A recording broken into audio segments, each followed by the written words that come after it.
Mike, Hey, what's up, man? good to you, man. Good. Let me turn my volume up real quick. I feel like it's a little low.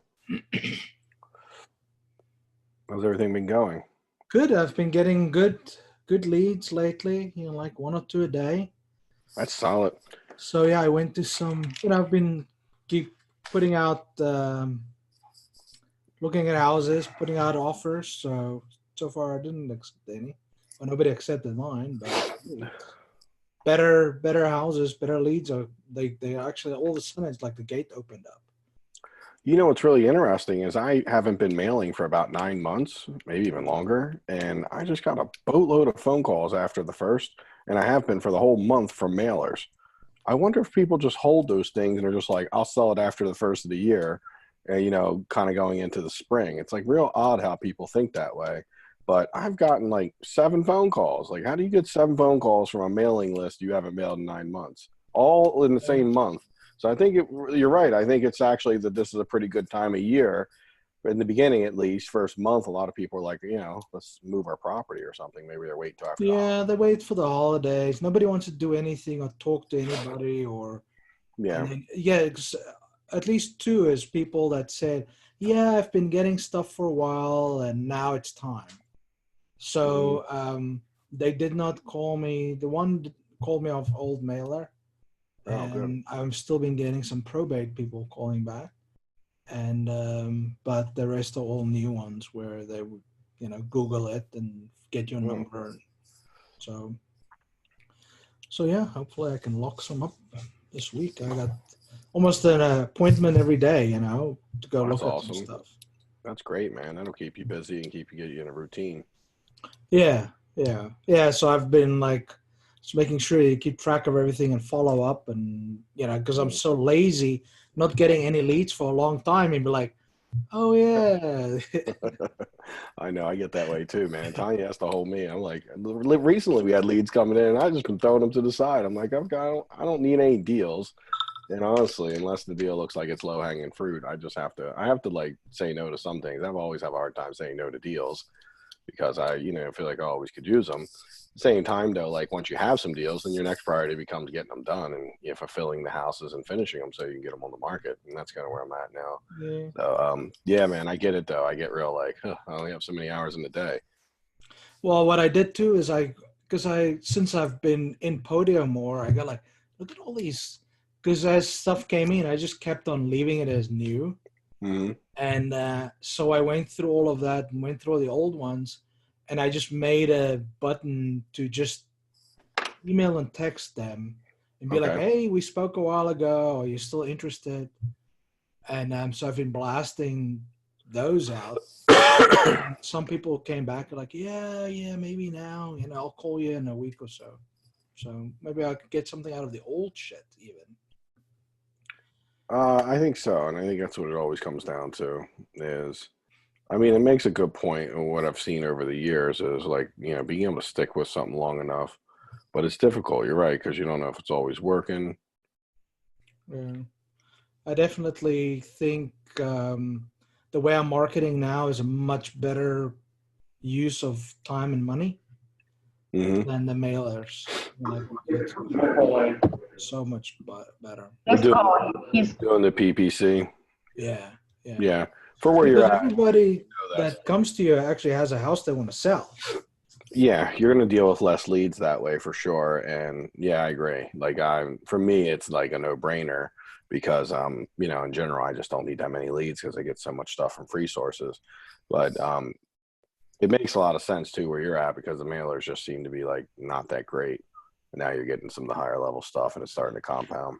I'm still checking out the MLS like every 2 or 3 days because at some point MLS is going to start working again. You But know? that could be a while though. I mean, I think that would Yeah, be in like any kind of economy change is maybe where you'd start looking. yeah, but I figured, hey, shame on you for not looking for if there's a deal out there, I want to grab it, and I feel like if there's I a have deal some out there. fun, You're going to be in a cage match against the other 15 people who've been waiting for that miracle unicorn deal to come up. You're going to yeah, have to go and wrestle some people like it's like they're a bear. I mean, there are some markets I've seen it be true, like in Toronto, I've seen it in Seattle, I've seen it in like maybe Well, Alec got a deal in San Diego, but he worked hard for it. But again, there's some markets that it just actually isn't all that great of a use of your time. It's very few. I mean, most markets we've had no issue making the MLS work, but I think yours, after time and energy you put into it, it might be almost like a focus thing of saying, okay, I'm not saying there won't eventually be a deal on there, but like it's just not consistent enough. And any time Yeah. you would spend on it, look at it like this: anytime you would spend on the MLS, could you reallocate it to focus even more in on the opportunity at hand? And their answer is always yes. There's always more that can be done with the opportunity at hand, for whether it's from how you're talking to the people, presenting to them, following up. There's always something you can do, right, to make it even better. Because, yeah, I mean, just any of this stuff can take long amounts of time to get really good at. So I'm always big on just reallocating. But what I tend to naturally do is want to like do 8 things at a time. And I just, I've been working on the one thing lately. That's been trying to like my thing. It's even getting down to PPC for me was doing kind of getting to my one thing, right? Just doing one level of marketing. And that's difficult for me because I'm like, I don't like to just do one thing. Mm. Well, I've always done many things. I wanted to post a thing on the group because you were talking about the one thing, right? Tim Ferriss had a cool interview with Gary Keller. Yeah. Like on his podcast. It was pretty cool, talking to him. And so that's a good one to listen to. Yeah, man, post it up. That'd be awesome. That sounds like a great one to listen to. I'd like to hear that myself. See, I think I don't know if Nikki can hear me now or if TJ's on. Let me see. I'm on. You're on. Okay, awesome. So yeah, I see your video. A couple things you can consider with that house is that it's in great shape. You might just be able to take and do a basic cleanup on it and sell it the way it is, a 3-1, and just see what that possibility is, because with the market being what it is, if you can pick it up for like 130 or whatever, it just seems like you could maybe put 10 or 15 grand in it and try to sell it for like 190 or 200. It might be a pretty profitable, quick, easy deal. If not, however, I think you could go the whole full route and do a full rehab on it, which would be, new kitchen, new bathroom, adding a bed and a bath in the basement, creating stairs to get to the basement, which I think is all doable, by the way, and making it full renovation with a basement, because the basement seems to be, like it's high enough, because 6'7", but you got that plywood floor is probably 3-4 inches. So you clearly got the space down there. Even if you had to put like 2 inches of concrete or take a little bit of it out and then put some concrete, because you can dig the dirt out easily. An inch or two is never going to be like an underpinning thing. So we just took like 2 inches of dirt out, put maybe 3 inches of concrete in, you'd have the basement. You could easily then, take and finish it down there, make a nice bedroom, bathroom, family room, steps going to it. And you'd have a really nice house in Glen Burnie. Now, I just pulled the comps up, so I haven't looked at them yet, actually. That's why I was saying jump on the call. Let me go ahead and see if I can share my screen real quick so you guys can see. But I always look at so here's the thing, man, with the market being what it is, you always want to consider many options. The question of knowing whether it's a good deal or not at the number will always be if both options seem to work. And then it's just a matter of like how far you want to go with it. Now you're starting a new rehab. So obviously if there was a ability to go in there and just do a teeny bit of work and throw it back on the market, that'd be worth considering, right? It'd be definitely worth considering. But right now, I think getting the basement connected to the house, it's the full size of the house. It looks like a big basement, man. It's a nice basement too. You're right. They keep it super clean. The whole house is so clean that I've seen things that clean, even though it's all weird. Like someone would buy that house, like if it accommodates, like, with the dream of like, at least I've got the basement. Basement's almost like, a man cave or something, even though you got to go outside. Someone would take that house probably for a cheap price, because honestly, in that part of Glen Burnie, there ain't a whole lot available that's clean.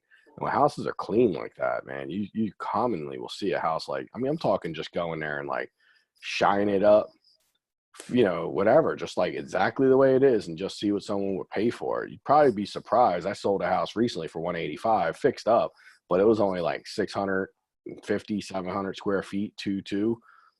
Bedrooms were like 9 by 8. It was a trailer essentially. It was super small. Yard wasn't that big. It wasn't a good part of Glen Burnie by any means. You're in a much better part of Glen Burnie. And I have to be honest, you start talking like low 100s, or high 100s or low 200s, like, you're sitting in a place where there ain't a whole lot of competition. Here's a 161 on West Furnace Branch, just like so similar to yours. It is a 3-2, 1,200 square feet. I'm assuming it's probably as is. It says there is an offer that's been accepted, seller through prop offer. So it's completely as is house, right? I mean, this is a renovation that sold for 161. I mean, it looks pretty clean though. I mean, you can tell though it's all as is though. Yeah, look how small the kitchen is and everything. I mean, it's just an as is house. And does it even have a basement? It looked like it did, but let's see. Building info, basement type, interior access, other. So yeah, it's probably got the outside access. It says interior access, other. So it's just an unfinished basement, 900 square feet. I mean, it's got 3-2, but it's as is. So like your house is cleaner than that. I don't know though. I mean, here's the thing. You can't go too wrong. Let's see. If we see anything else on Furnace Branch. Furnace Branch is very specific. Well, that's the one. Oh, sorry. I'm going backwards. Am I going backwards? Okay, crap. Let's look. You know what we should do, TJ? Let's look at the same comp again and see if it changed. Okay. It didn't change. Bad news. It's the same. Oh, let's see if we can find another one. All right, let's go to 309. That's actually, I don't know if that's on the market or what's up with that. So that's a 211 845, super small. Very nice condition. And that, dude, it's like your house, honestly. You know what I mean? It's clean like yours. Yeah. A little bit nicer, but keep in mind now it looks like it connects to the basement that's finished, which is huge, obviously. Yeah, I was looking at this one and trying to see if how they did the access to the basement. It looks like when they come in the back door, they put steps straight back down the basement. There's always a way to do it. I mean, honestly, there's always a way to do it. There's always ways to resign. The only issue I got with, like, if you end up putting the steps in, you see steps are probably right here, honestly. That's probably your steps because that's what's disconnecting it. They put it right in the middle of the kitchen and everything. Here's the thing, though. If you end up, like, creating steps going to the basement, you're going to end up just kind of tearing the house apart and making it like a fresh new renovation.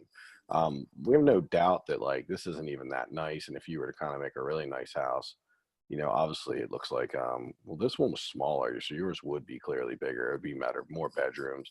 You know, you easily would have a 3-2, maybe even like a 4-2, you know, one in the basement kind of thing, and more square footage, I'm assuming. Yeah. And this ain't even that nice. Like, they didn't open it up. The walls aren't open. This sold in 240 something, so about 235.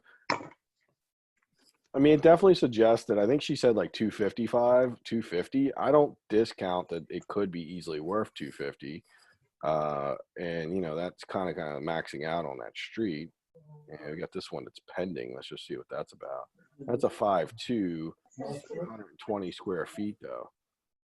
Now, this is actually renovated, so that's huge. And, I mean, it's 720 square feet, so I'm hoping they put an addition on it. It actually looks pretty tiny.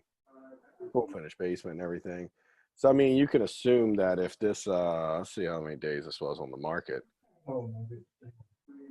Decent amount of days on the market, but it's a pretty small house, man. I don't know. I mean, personally, I would say that I just put it at about 250. If you're gonna fully renovate it, you're probably gonna spend like 50K or 45K on it or something. Right. You know, if you start digging into the basement and doing all, I mean, but like, you know, maybe 45K max. And that numbers work if you can pick it up for 130. Yeah, 1 second. See if I can get this off real quick. Yeah, I don't think they're going to go below 135. Is that their number, 135? Well, their number is 150, but we told them 135, and it sounds like it's going to be okay. I mean, 135 probably works. Let's run the numbers and see, though. So if we go 250. 250, like 45 and work if we do the full rehab. We'll look at it that way. 135 buy. Be about 12 and 2 on that. She can do it for 2.5%. Doesn't need the 1500. Okay. Yeah, it looks like the deal works. Yeah, the deal works well, man. I mean, it works really well. I mean, do you think any of those numbers don't make sense? Like, obviously, I think 45K. You know, because you're going to save a lot of walls and stuff. You're just going to be transitioning, figure out a couple of small things. The house is super clean. I mean, so, you know, you don't have to go crazy rehabbing a house like that. And the basement's not going to be $1 million to renovate. I mean, again, everything's like very nice and clean. The yard, the siding, a lot of things can be saved. I mean, even if it was 50K in work, the deal works. So Yeah, I always look all at, those are brand new. yeah, I mean, even at 50K though, this is still a very good deal, right? Now, if we look at it a little more like maybe like, let's just see if like 190 and like, I don't know, 10K, because I mean, we're just going to kind of sell it the way it is. And it don't work as well. I mean, you'd have to get probably like 200. You might be able to get 200 for it. A little different. So it's definitely a little more iffy. I mean, you might be able to get 200. Here's the thing, though. You can take the house. Here's like, let's say like you're doing the house you're doing, so you can't do both at the same time. Let's pretend that you buy it, right?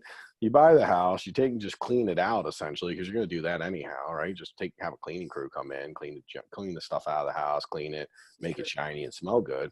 She could always throw it on the market for like $199 to see if anyone buys it. While you're doing your Brooklyn Park house, if no one buys it, then you got a house sitting and waiting for you.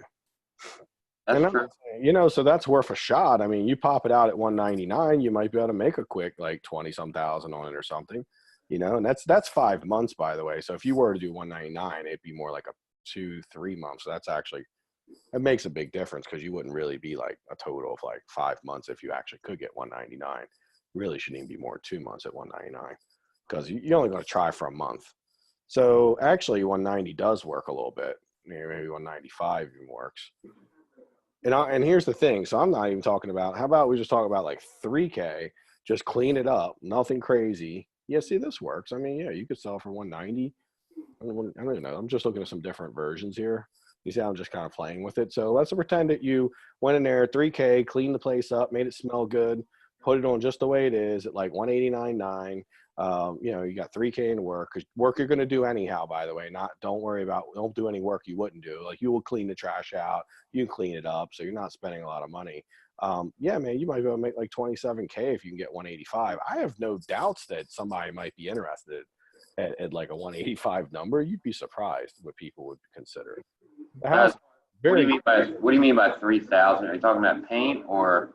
No, I'm talking about just go in the house, sell it as is, just take the furniture out of it, clean everything up, clean and through, fix anything that's broke, any big things like, you know, something's leaking, broke, but honestly, I don't see anything. Everything looked pretty nice. If you were going to paint, you'd paint like a room, like maybe the living room, but leave somebody else. You know, you got any pink rooms, you might paint them.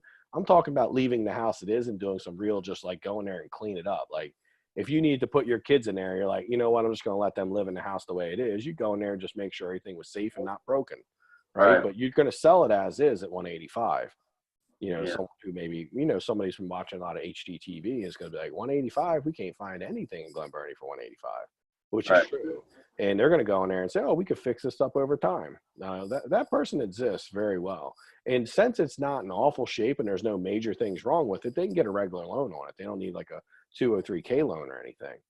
So, I mean, that's something worth trying. There's no real risk to trying that. If that doesn't work, then I like plan B of list it for 250, put 45, 50K in, and you're going to make good money on that. But you can do that once your other house is on its way. Essentially, you don't want to do, you have to know like you're going to be holding that house for a month or two before you start it, because you got work to do in Brooklyn Park. So you don't want to try to do them both at the same time.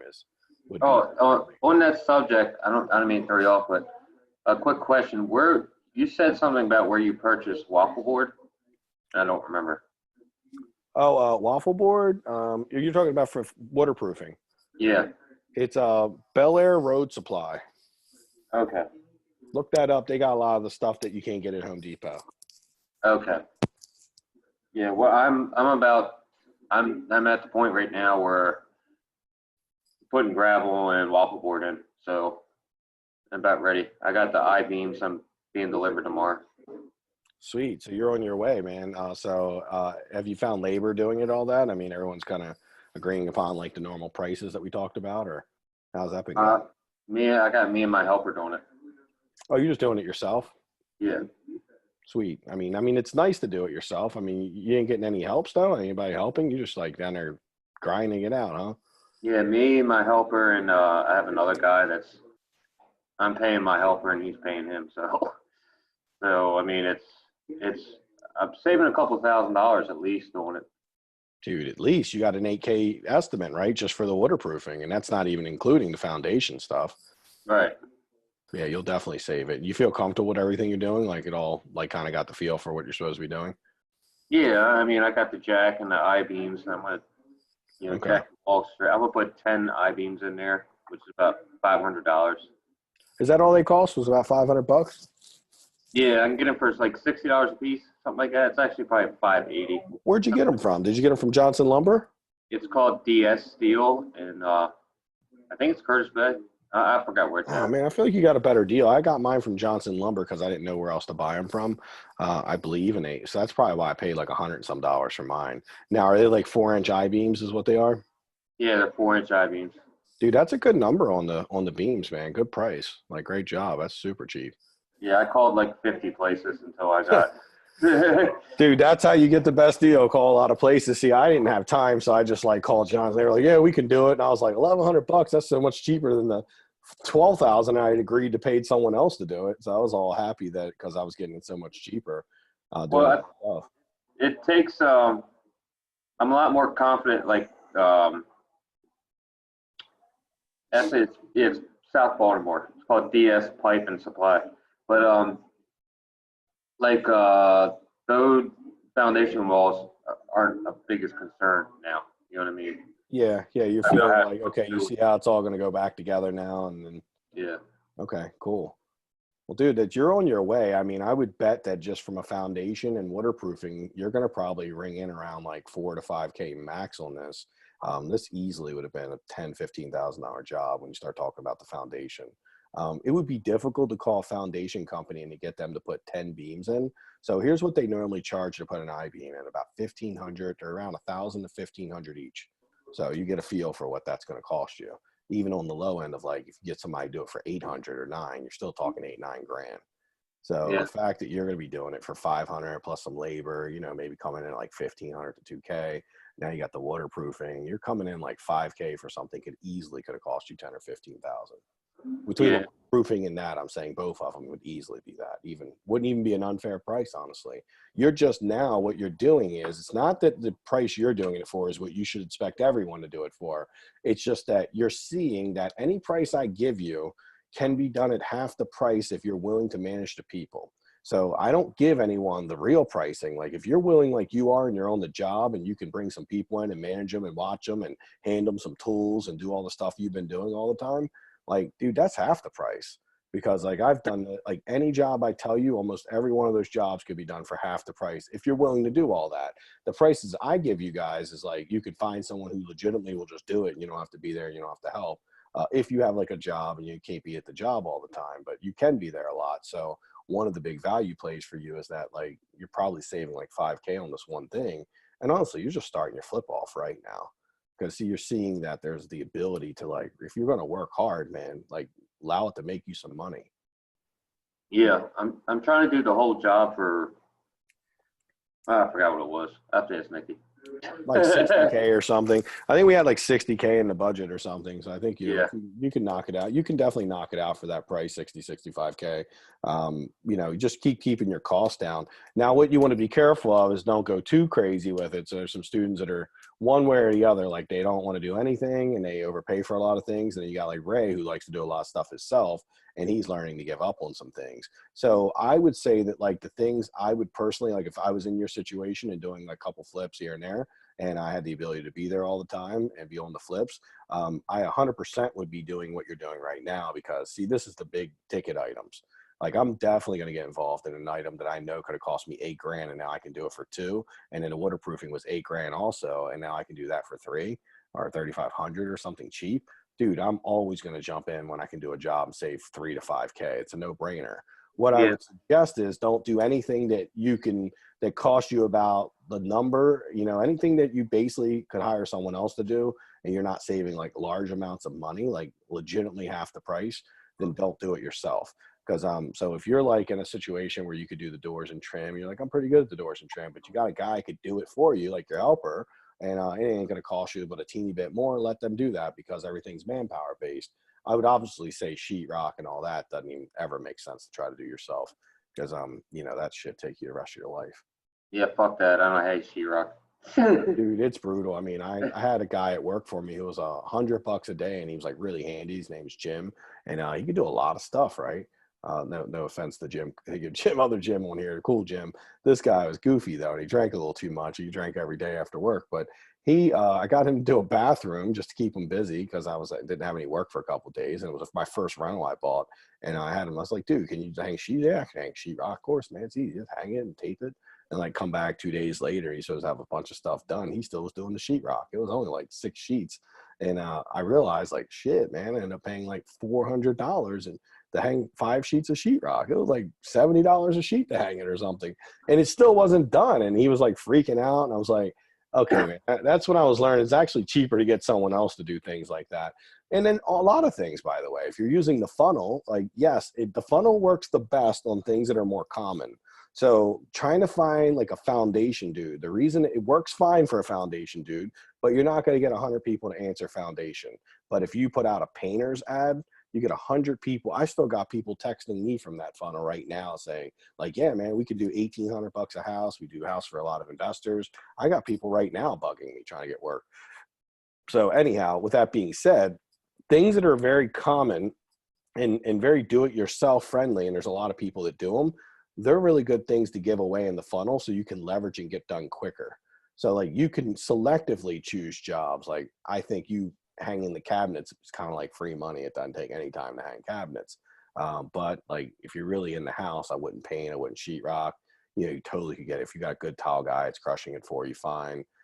Painting, certainly you don't want to do, just get someone to paint. There's people out there. Just because you're one guy acting goofy doesn't mean there isn't plenty of people that'll paint. So anything that's like, it's always a matter of thinking like me and my helper and maybe another helper, just 3 people, we can definitely move that job along. But it would be really nice if you can get 2 and 3 person crews doing other things, and don't feel like one crew could just do one thing. You could easily have like one crew doing the tile, one crew doing the trim and doors and like all the carpentry work, another crew doing the outside paint. I've hired up to 2 or 3 crews at the same time and just gave them different jobs. And, my house was speeding along because it was like 9 people working versus like 3 people, and then going from job to job to job. That's how you take your house and you hypercharge it, or like turbocharge is what I was thinking. Like you turbocharge it up is just get more people in, including yourself, by the way, like you pick. So I would actually go through now, maybe a good activity for you is go through and just pick what you think you would enjoy doing and you think you'd be fast and efficient at. And also anything that would be able to save you guys a lot of money, and then just start picking the things you'll do throughout the job yourself, and then start looking for the people you need for everything else. Hey there? Yeah, man. Okay. Yeah, I enjoyed like carpentry. I mean, trim work and finished carpentry. But I mean, I'm trying to get off of interfering with other trades because I like to do something. You know what I mean? I'd rather have somebody come in and do doors and trim, and then the painters right afterwards. Sometimes it takes me a little longer because I'm super anal. Yeah. Well, there you go. I mean, I think that and also just because you did the foundation and waterproofing this time doesn't mean you have to do it next time. I just personally did one at my personal house. I was there for 2-3 days. I was only there a couple hours a day because I would kind of get them going and I'd leave them. I wasn't spending 8 hours a day there, but because I had too much other shit to do. But if I didn't have other stuff to do, I would have been there 8 hours a day helping because I was enjoying it. I was learning. But the value in doing it obviously was me. Now I know it, right? Now I could, at any point, if I lost the guys that I trained to do it, I could go train new guys to do it. So that's what you're getting from doing this waterproofing just one time. You'll know more about the waterproofing than most people you're trying to hire. I know that sounds insane, but I mean, there's guys that say I'm a professional this or professional that, and dude, they don't know anything about it. Yeah. You really don't know, or they'll just do things backwards. And I guess that you don't know, man. There's no test that'd be like, I'm a good waterproofer or I'm good at foundations. And then also you keep in mind that there's a conflict of interest, right? There's they have one objective, which is to make the most money, and you have the objective of doing it in the most efficient way possible and saving the most money. So you guys aren't really on the same page. That's why I always believe we have to lead our own stuff. Awesome job, man. It sounds like you're starting off really good, and try to maintain it. Like, let's try to figure out who you're going to get that can do the electric more affordably. Because there's definitely like some very affordable electric people, plumbing people, all those things. That house also really sets up very easy for electric and plumbing. I don't know if that makes sense to you, but as it being like a rancher, it's a very easy to run electric, plumbing, and HVAC in a rancher. Right, 'cause it's just like a lot of it's just ran real quick, and it's not very. It doesn't require as much like it would for houses got multiple floors and everything, because they're just going to run all ducts in the basement. Yeah, you can run the electric from the bottom or the seat or the attic. You know what I mean? So it's a lot easier. Yeah, exactly. So there's doing electric, plumbing, HVAC in those houses actually is very easy, and no one really thinks about like the ease of it. So obviously, you can mention that as you're trying to get your prices right. Because you can't spend a lot. Like I rewire a house like that, my guy Todd would charge me if I had to do a complete rewire. I mean, I ain't save anything. I'm talking about box, everything. It'd be like $6,000. I mean, that'd be if I save nothing. Now you're not in a situation where you got to just rip everything out. So your job would be to save something. Generally on a house like that, I would be right around like $3,500. You know, it just depends on a couple little things, whether it be like 25 or like 35. Because they can get in and out quick, man. You know, they're going to save as much wire as possible. They're just going to move some things around, add some things as needed, but they're saving, for the most part, they're saving as much as they can. And now the more they're willing to save, the more it keeps your price down. Same thing with plumbing.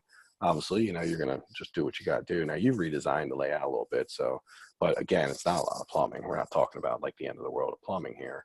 I mean, both roughing in for plumbing and electrics, literally like 2 guys, like 2 days. Yeah, when I had the jackhammer, I just went ahead, and since the bedroom was moved around a little bit in the basement, I just went ahead and jackhammered out where the pipes had to be run just to save some money. Sweet. Yeah, man. That's because obviously that makes a lot of sense, because you don't want the plumber jackhammering. It's too expensive for that. Yeah, they hate doing it, and they charge a lot for it. So. Well, awesome. Now I think if you want to run your funnels, or you want to try to, you know, I know you have people you've worked with in the past, but they haven't been the cheapest. You know, they've definitely been a little on the high end for sure. And they're honestly coming from a place where they think they're doing you a favor, but they're not really, honestly. I know they feel like they're not making as much as they should, but there is someone out there who will do it cheaper than them and not cry about it, right? And not give you a headache and save you money. Because some of your big stuff is your roof, your electric, plumbing, HVAC. If you can cut that, and that waterproofing, your framing, all those things, man, if you can cut a lot of these like big items down, and you get where you're all roughed in and you're ready to do sheetrock, I think the other stuff is easier, right? It's so much easier to find the finished stuff than it is. The big stuff is where you save a lot of money. Also, it's once you get past all that, you're closing in, then you're in good shape. So yeah, obviously you got to get some all kind of stuff. Well, hey, yeah, man, let me know if I can help. I think you're on Marco Polo now. I think I sent you a Marco Polo. I can't remember, but I don't know if you accepted it or set it up. You said the place was called Bel Air Supply? Bel Air Road Supply. Road Supply? Yeah, man. Don't ask me why it's called that, or it's like a road supply place, but it has all the things we need. Okay. Yeah, no clue. I mean, if you look up Bel Air Road Supply, you'll find the place to buy it. I think the reason that they all use that place is because you don't have to be like, there's certain waterproofing suppliers, but then you have to be like a licensed waterproofer to use them, to buy from, not Bel Air Road Supply, apparently. Awesome. Cool, man. Good luck. Hey, Nancy. What's up, Darshan and Nancy? Jim, if you're on there.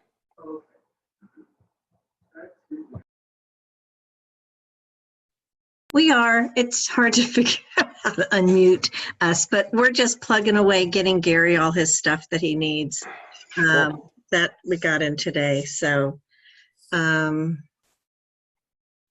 everything's looking good.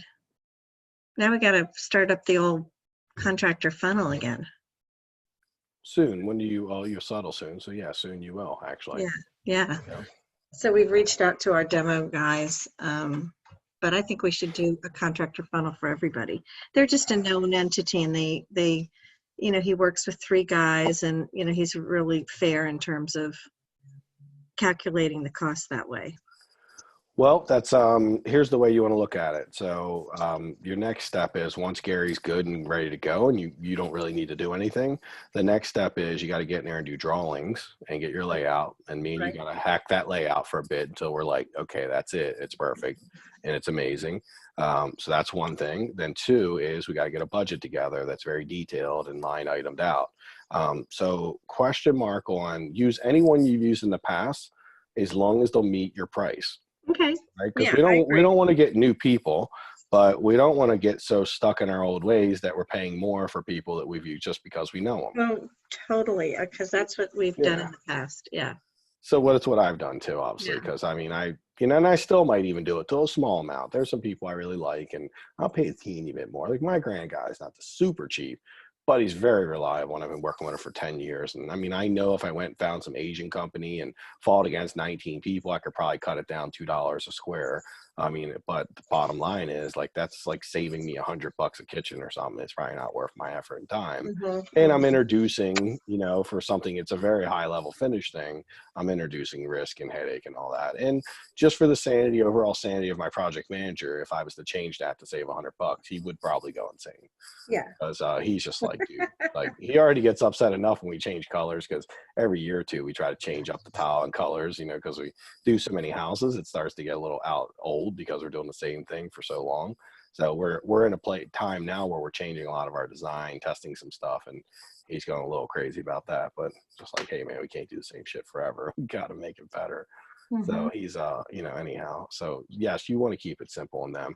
So I would actually focus all your time between now and settlement instead of running the contractor funnel. What I would do is, and this is very important, is I want you to get a complete understanding before any contractor walks in the house. I want you to know every in and out of that house and what's going to Okay. happen, how it's going to happen. And that way, when your contractors come in, you go a little bit from asking them to telling them. Because the more confident you are around everything in the house, the more likely you are to be like, hey, this is how we want to do it. Versus if people tend to bring them in early because they think that the contractor is part of the planning, they're actually not. They're part of the confusion if you bring them in early, because they'll start telling you all kind of crazy stuff that ain't real. And next thing you know, you'll be overwhelmed and confused with all the different, stuff every different contractor is telling you. So I found it best to be completely on an island, do my research, and then go in as researched as possible. Now it's hard to do on your own, but easy to do in this environment, because I can help you and support you and make sure that you've got everything, especially since you're buying a wholesale deal. I can help you out and make sure all your good stuff's good. So that's the next step, is high level of detail as far as the layout, the budget, design, everything, right? We want to make sure we got all that planned out. We know what we're going to use, because the number one reason contractors complain to me and tell me they like working with me, and the complaints they give me about other people that they've quit working for, which is actually some other big flippers, is they say those other big flippers change shit a lot and haggle with them over money. So even if you pay them the fair rate when you change something, they tend never to want the fair rate. They always want more. It's almost like they want an annoyance tax. Like, you're annoying me right now, so I want to charge you more. So if you're like, I only pay you $3 a foot for this, why would you want $5? And they're just like, I want $5. Then when you pay them $3, they're like, you ripped me off and didn't pay me, and they start getting very disgruntled. I know, because one of my old realtor, my second realtor ever, him and his partner Flip, he was my old project manager. They got together, they've been flipping, and I just, like, I don't know, 2.5 years ago, took their best guy who was doing all their flips from them, because they kept, like, going from, like, one partner would say one thing, the other come in and be like, oh no, I think we need more can lights, we need more cowbell, they're like, I need more of this. And then they would haggle with them on, they would not even pay them the standard rate, they want to be like, we told you, and that's part of the price. So, like, less changes, more confidence. The more it makes you look like you are a rock star boss, which will attract rock star contractors. Because if you got your stuff together and you're not like messing stuff up a lot, I'm not saying you got to be perfect, but just not messing it up all the time, being thorough. It just, it sets a tone for the environment, right? How everyone's going to work together. So now in the next, say 2 weeks, even just let's dig in. Let's dig into where everything about that house, what you're doing, how you're doing it, where closet's going, exact measurements. Like, get really detailed about it. You can never get too detailed. So drawings are next. Okay. You And have Jim the is ability to good get at in. that. Jim is very precise and Okay, good. used to doing that. Well, then let him do that. We'll nominate Jim for that then, and Yeah. let him do that and get all that done. And then same thing, debates, and we'll figure out where everything's going there. And we'll just do all that, right? That way you don't have to get too contractor funnily yet until, but your demo guys, once we put the price together, if they meet it, then they'll be why the demo guys are demoing it. Then normally what I'll do while they're doing the demo, I will start getting clear, okay, who's my next guy? Who do I need to hire? And then I start, because you can do the contractor funnel today to hire people next week. Like, it don't have to be, like, ideally, you don't, the contractor funnel, if you're using it, I've never seen it take more than a couple days to a week max to have someone working. I was thinking for the demo, just to make sure our guys are the best that we can. Yeah, you'll see. I mean, let me put a price on it for you, and then just see how they see if they're close or not. That way you can have them come take a look at it, meet you there one day when they're doing something else, and go from there. And if not, you put the ad out. But the whole thing is, sometimes I'll just meet with them, put a price on it. If they say no, then I just put a funnel on their ass. That's kind of like, oh no, you don't want to do it for that price? No, I got to get $1,500. I know you only want to pay $11. I'm like, well, I'll tell you what, let me get back with you, and then I'm just gonna go put it out for like $800 or $900, and not even cheaper. And if after I talk to a bunch of people from the funnel, no one will do it for any cheaper than the guy at $1,500, I'll give it to the guy for $1,500. But I can tell you, I've never found a time when I couldn't find someone in that funnel who would do it a lot cheaper than $1,500. Just a matter of doing the work, right? And now I know it sounds like if I get it done for 12, I'm only saving $300, but not the case. I'm finding the most effective, most affordable person to do the job, and 300 here, 1,000 there. Like TJ is saving tons of money on some of his stuff. This is the stuff that makes you a competitive flipper. Right? Not a flipper, right? I mean, you've done some other training. You're not new to the game, and you're definitely a flipper at this point. We're now talking about getting to being like a competitive flipper, like, someone who actually can really bring value to their flips and, has a competitive advantage over a lot of other people. That comes in that driving the cost down. Not being cheap, but just driving it down. Any big overpriced stuff that you shouldn't be paying for, not doing, and just overall being good at driving the price down, knowing your market, knowing everything you need to do. So that's my opinion around it. Obviously, I'm driving stuff down even more right now. I just hired another systems coach to work with me over the next year. I hired him a couple days ago. I'm paying like 30 grand, 30, I don't know, 30 grand. Really? Yeah, I'm excited about it. This is really more for, I'll introduce it to you guys once I start using a lot of it, but he's my systems coach I'm using now. I think I talked to someone about this, maybe in the group asked me a question about systems. The person I'm using right now kind of got me from like what I call, there's different levels of systems, right? We all hear the word system used very vaguely. It's like, oh, systems, buy my product for $397 and I'll give you the systems. So, telling someone how to do something step by step is a system. So if I'm like, hey, Nancy, this is how you buy a house. You put out some marketing, first step, and you're going to put that out to a distressed buyer list, right? And then you're going to talk to them, and you're going to buy it at 70% of LTV. And then you're going to go out and get some estimates from contractors. And then you're going to list it for a price and sell it and renovate it and then sell it. Guess what? That's a system on how to flip houses. I don't think you could follow that system and make any money because it's a little too vague, right? There was a lot of blanks in that, essentially, right? There's a lot of gaps to fill in. Effectively, that's what most people coach, is shit like that. It's like the vague overview without the detail. And so that's what I call a level 1 system, by the way. It's basically, most time when your people tell you they're going to give you systems, they're only giving you level 1. Level 2 is when you start to say, okay, this system, now I understand it. How I consider a system going from level 1 to level 2 is when you now, not only is it has to become clear enough that you can start optimizing it. So we're going to do everything micro. So it's going to be literally like, for everything I just told you, essentially the steps would get probably 10x, right? It'd be so vague. It'd be like, okay, buying a house. Here's the 15 steps to buying a house. And in those steps, here's the hyper look of like the most optimal way of doing it. And that now becomes more of a level 2. And now level 3 is when you start. And by the way, most people are like level 2 that are pretty successful at flipping. They start to get into level 2. That's where we start to apply some automation to it. And not like ninja automation like Gerhard might do, like where, he's in his Tesla and it's just buying houses for him or something. There's an app. talking to sellers and negotiating. Hello, sir, is that the best you can do? You know, like just doing stuff. Like he might invent something like that one day. If Skynet ever took over the world, it would be Gerhard's fault, I'm sure. Like I'm sure he would be like the guy behind it. Like, oh damn, what did I do? I was just trying to find a way to like get more deals. I wasn't trying to kill us all. It would be him. But like there's this next level of automation where you start using things, automation in the level of like automatically knowing what to do and making a lot of things get done computerized and as much as possible, right? There don't have to be an app for it or anything, but you know, there's forms and responders and things that we might be able to use. There's Podio, there's basically an automatic system that anyone can follow. When people get to level 3, that's usually the highest level. Like I'm at level 3 right now, honestly. Now, what a lot of people don't understand is there's level 4 and 5. Level 4 and 5 is the stuff that when you start talking about the craziness.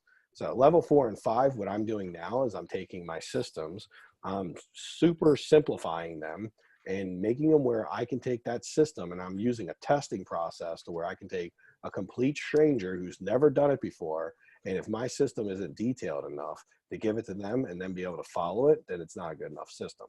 So it's going to take me a lot of time over the next year to do that. I'm talking about like decision-making stuff. I'm really high level stuff. And you start, I don't know anyone who's doing it at that level right now, but that's my next level, my journey. Most people don't apply this to house flipping because there's no need. Like if you're doing level 3, you're very successful and making a lot of money. So it's difficult for people at level 3 to see beyond where they are, you know, because they're having so much success. They often get blinded by that success, thinking like, well, why would I need to learn more? Like I know so much now and I'm doing so well now. Like, why would I want to go level 5? Level 3 seems amazing. So I've kind of opened my eyes up a little bit and said, oh, there's some new levels.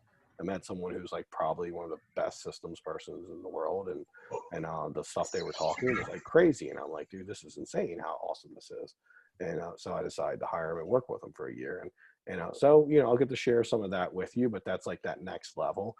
You don't need to get into that level of systems until you've went through level 2, which is optimization, right? Because the belief is we want to, you know, systemize, we want to optimize it, like figure it out, optimize it, and then start to automate it. And now once you start to automate it, now you get into the place where you can delegate it. So what I'm working on now to go to level 4 and 5 is completely every systems that are so simple that they can easily be delegated to a $10 an hour VA. So I've already got, when Rashad left on my acquisition system, well, I started proving it could be done. In my life, I've always had an acquisitions person when I'm doing the volume I'm doing, who was doing my acquisitions for 60 to 100K a year. I just replaced them with someone who charged me roughly $40 a week.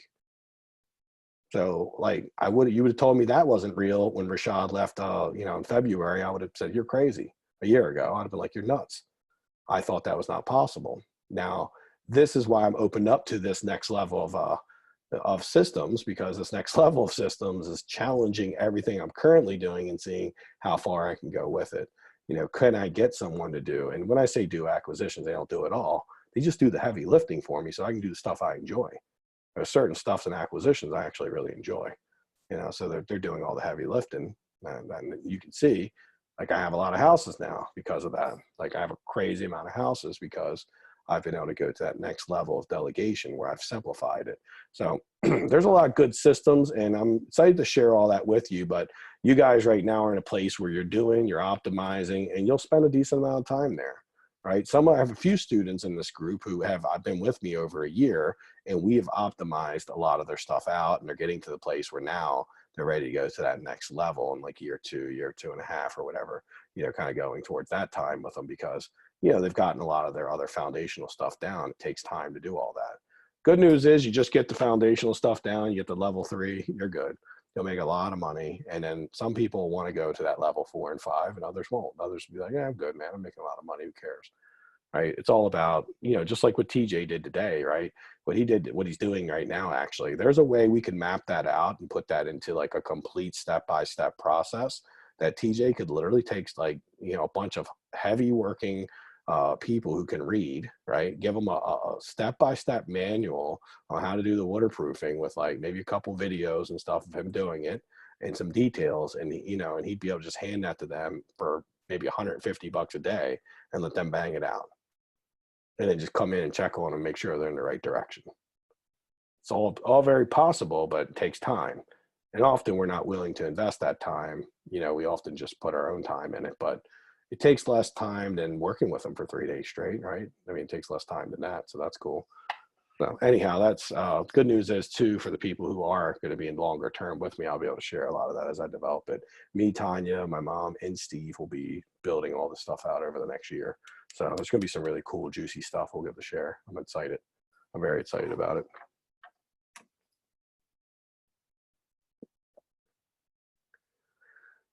So one more thing, Nancy, before you go, or wherever. Yeah, I know you're not going anywhere, but are you still trying to get him all the paperwork you need, meaning like your financials and everything? And because he still hasn't technically said yes to you.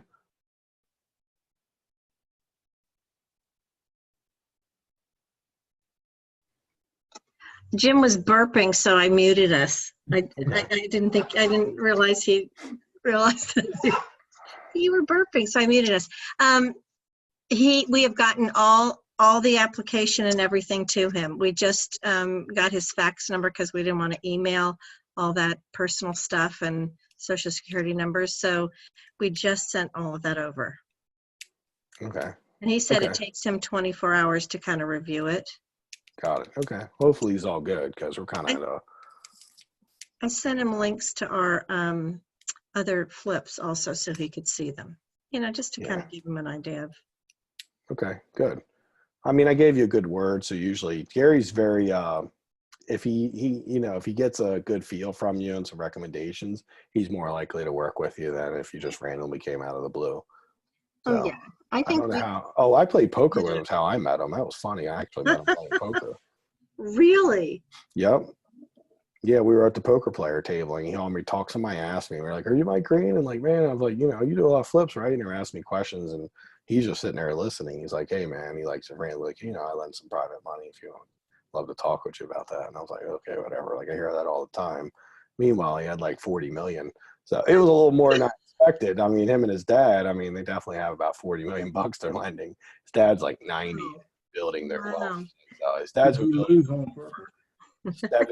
65 years the dad's been building the wealth. Oh geez. Yeah, he loses at poker. He doesn't have to be a winning poker player, but he does plays poker for fun, not for a living, obviously. Well, everything we've sent him has been super professional and very, informative and precise, and which is kind of my take on him. He likes to just get right down to, He does. And then honestly, you want to do a lot of this again. So it'll be awesome to create the relationship. He's going to make life really easy on you. He's just going to be easy to work with overall. And I'm sure he's happy that I've given him someone who actually has a little track record. Because I've referred to a few students that didn't, but they were awesome people, but they didn't have a track record. And he for a long time, him and his dad wouldn't work with anyone that didn't have deals under their belt. That's why I sent him the links, because I wanted him to see, what we did. Yeah, awesome. Okay, well, it sounds like it'll be good. Let me know once you get the verbal okay and you're good with everything, and then I'll get you over an assignment of contract. I'm going to need you to get a deposit to the title company and all that, just like a normal deal. Because obviously, but it sounds like we'll be settling pretty quickly either way. But I'll work out the paperwork once we get a verbal okay, because I don't want to take a deposit from you until, Gary tells you you're good. And how big a deposit? Usually like $5K. So it's usually what you want to do. Is that the best you can do? No. Well, no, I was hoping to get, you're right. The best I should be doing is about 15K, but I'm like, you guys got a wedding coming up. So I'm like, oh, these guys are strapped. I don't want to ask for too much. They got a wedding coming up, so I already know. They got a lot of hors d'oeuvres they need to put a deposit on. So I don't want to break them. Oh, God. It's going to be. That's more wine, less food. Yeah. Yeah, I bet. It'll be fun. Really. I'm sure it will be. Congratulations. I thought you guys were already married, but you told me. No, we've been pushing it out because every time I just couldn't, do a flip and plan a wedding at the same time. It was just too much. Yeah. So we just decided we got to bite the bullet and just do it. Yeah. Do it. Get married. We're having a little dinner party at Cafe Breton in Severna Park instead of a stupid traditional reception. So it'll be fun. That's smart. I mean, like you guys have been married before, so or you've been married before. I think that once you've done it once, you get past all that traditional stuff, like you said, and you just get to what you guys want to do, right? Yeah, I just invited all the Yeah. fun people and then my family that we knew. Awesome. And then we got to invite the family. But yeah, it's just going to be a party. One day, if I ever get married again, I'm just going to do like a crowdfunding and just be like, hey, man, like you like to come to my party? If so, go hit this crowdfund for 100. And basically, no need to bring gifts. Like just, any donation, minimum 100, but any donation's welcome. I'll just see if I can turn getting married into a profit center. We'll see. Yeah, no, we're very excited about this flip. And I've already been laying it out in my mind in terms of, but you and I, we're on the same, page when it comes to design. So awesome. Well, I'm excited for you, and I think some of the bigger stuff will obviously be able to get to do some of the work and do all the stuff you signed up to do. You're learning so much stuff. You're getting through some things, and it seems like everything like worked out for the best with Peace. Like it falling apart actually ended up being a good thing, because I wouldn't even have thought of you. I just would have settled the property honestly and just put it in inventory and waited for it.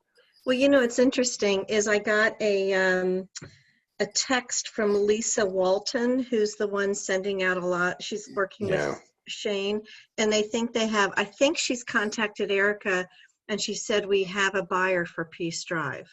So, they're going to, we don't have a formal agreement, but they're going to pay me something for sending, letting them know that we were out and they could go in. Sweet. That's awesome. So yeah, that could end up being good.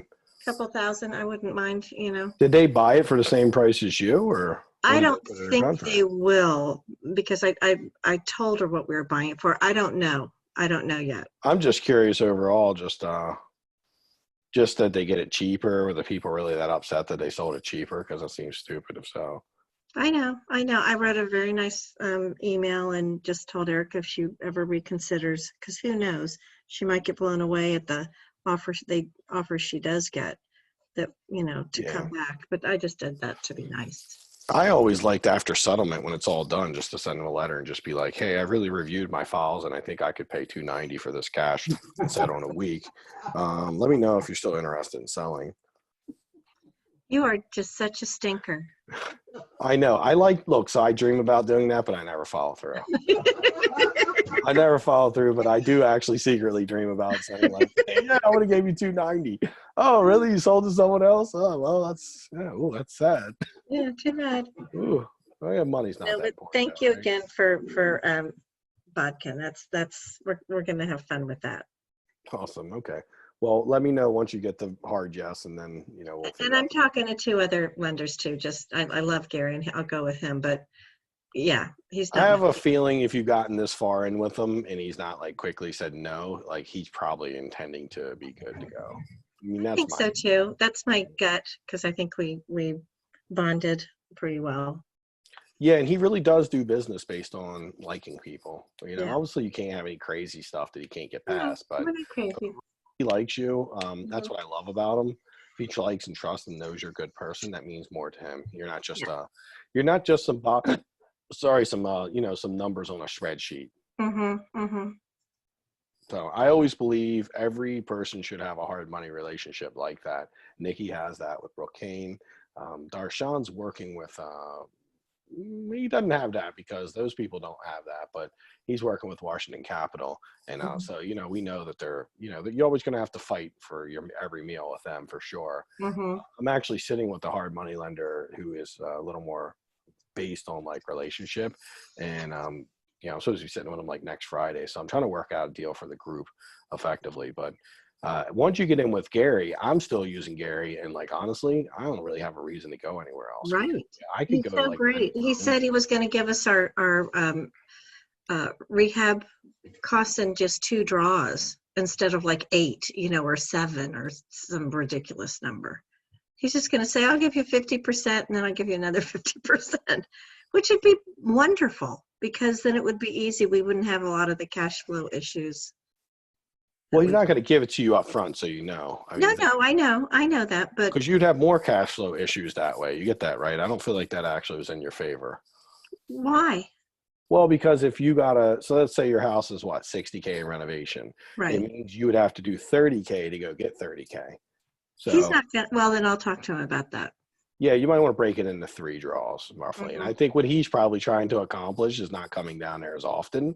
But you guys really shouldn't have very much cash flow issues, obviously, because by the time you get into it at all, you're likely going to be settled your other house. And, you know, cash flow issues tend to be mostly because you're into some really big deals. Once you start getting into smaller deals and that's what we work on in this group is if you've got money, it's like every time the money goes out, it's being really strategic about how much you put out. Ray, doing like 15 deals a year, had a time recently where he had like too much money and he's like, crap, I don't want to just let it sit. So he ended up putting like a bunch of his own personal money in a deal, but then like 2 more new deals came in order to keep his flow going properly. And next thing you know, he's like, shit, I'm a little tight. You know, when we're in Costa Rica, I was like, I'm a little tight. So I was like, yeah, man, we just like, when you put money out, what you have to do is, it's an exercise we call 30, 60, 90, right? I basically do, anytime I put money out or make a financial decision to like put more money out than I need to, I always look 30, 60, 90, like, you know, in order to keep my business running, what I need to do in the next 30, 60, 90 days, what money's coming in, what money's going out. And we often find that we're all pumped up because we got 90K or something. So we're like, oh, I can put 50K into that. But we start looking at the 30, 60, 90, we realize, oh, wow, hold on. By the time I buy another deal, you know, get some other stuff happening, right? It could get a little tight. So I'm always like, put the minimum in, obviously, you know, minimum you can put in, even if you have it, right? Because one of the most short-sighted things I've ever done, and I've seen a lot of students do, is think like, well, I want to get my cost down on the hard money, so I'm going to just borrow a little bit of it. Like, borrow as much as you humanly can. The cost of that money is not even comparable to the cash flow. So like every dollar, if like you only need to put say 30K in a deal, 50K in a deal, put 50K in a deal. Don't put 100, because 100 represents, and this is the math model, if you got 100K available, put 50 in one deal, and now as you're halfway done that deal, use the other 50 to buy another deal.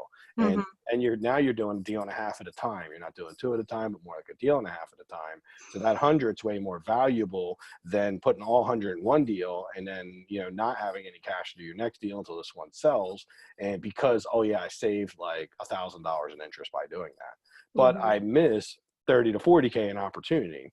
So yeah, just the big thing is just keep as much money in the bank as humanly possible. There's nothing like having a lot of extra money if you need it. There's just, honestly, there's no, I mean, I can tell you that from being a business coach for many years, the number one reason businesses fail is being undercapitalized. So if you consider that fact, it's kind of difficult to fail if you don't overextend your money or put too much of it in one place, or, you know, or get too like, I got to get, you know, you keep as much of it in your bank account.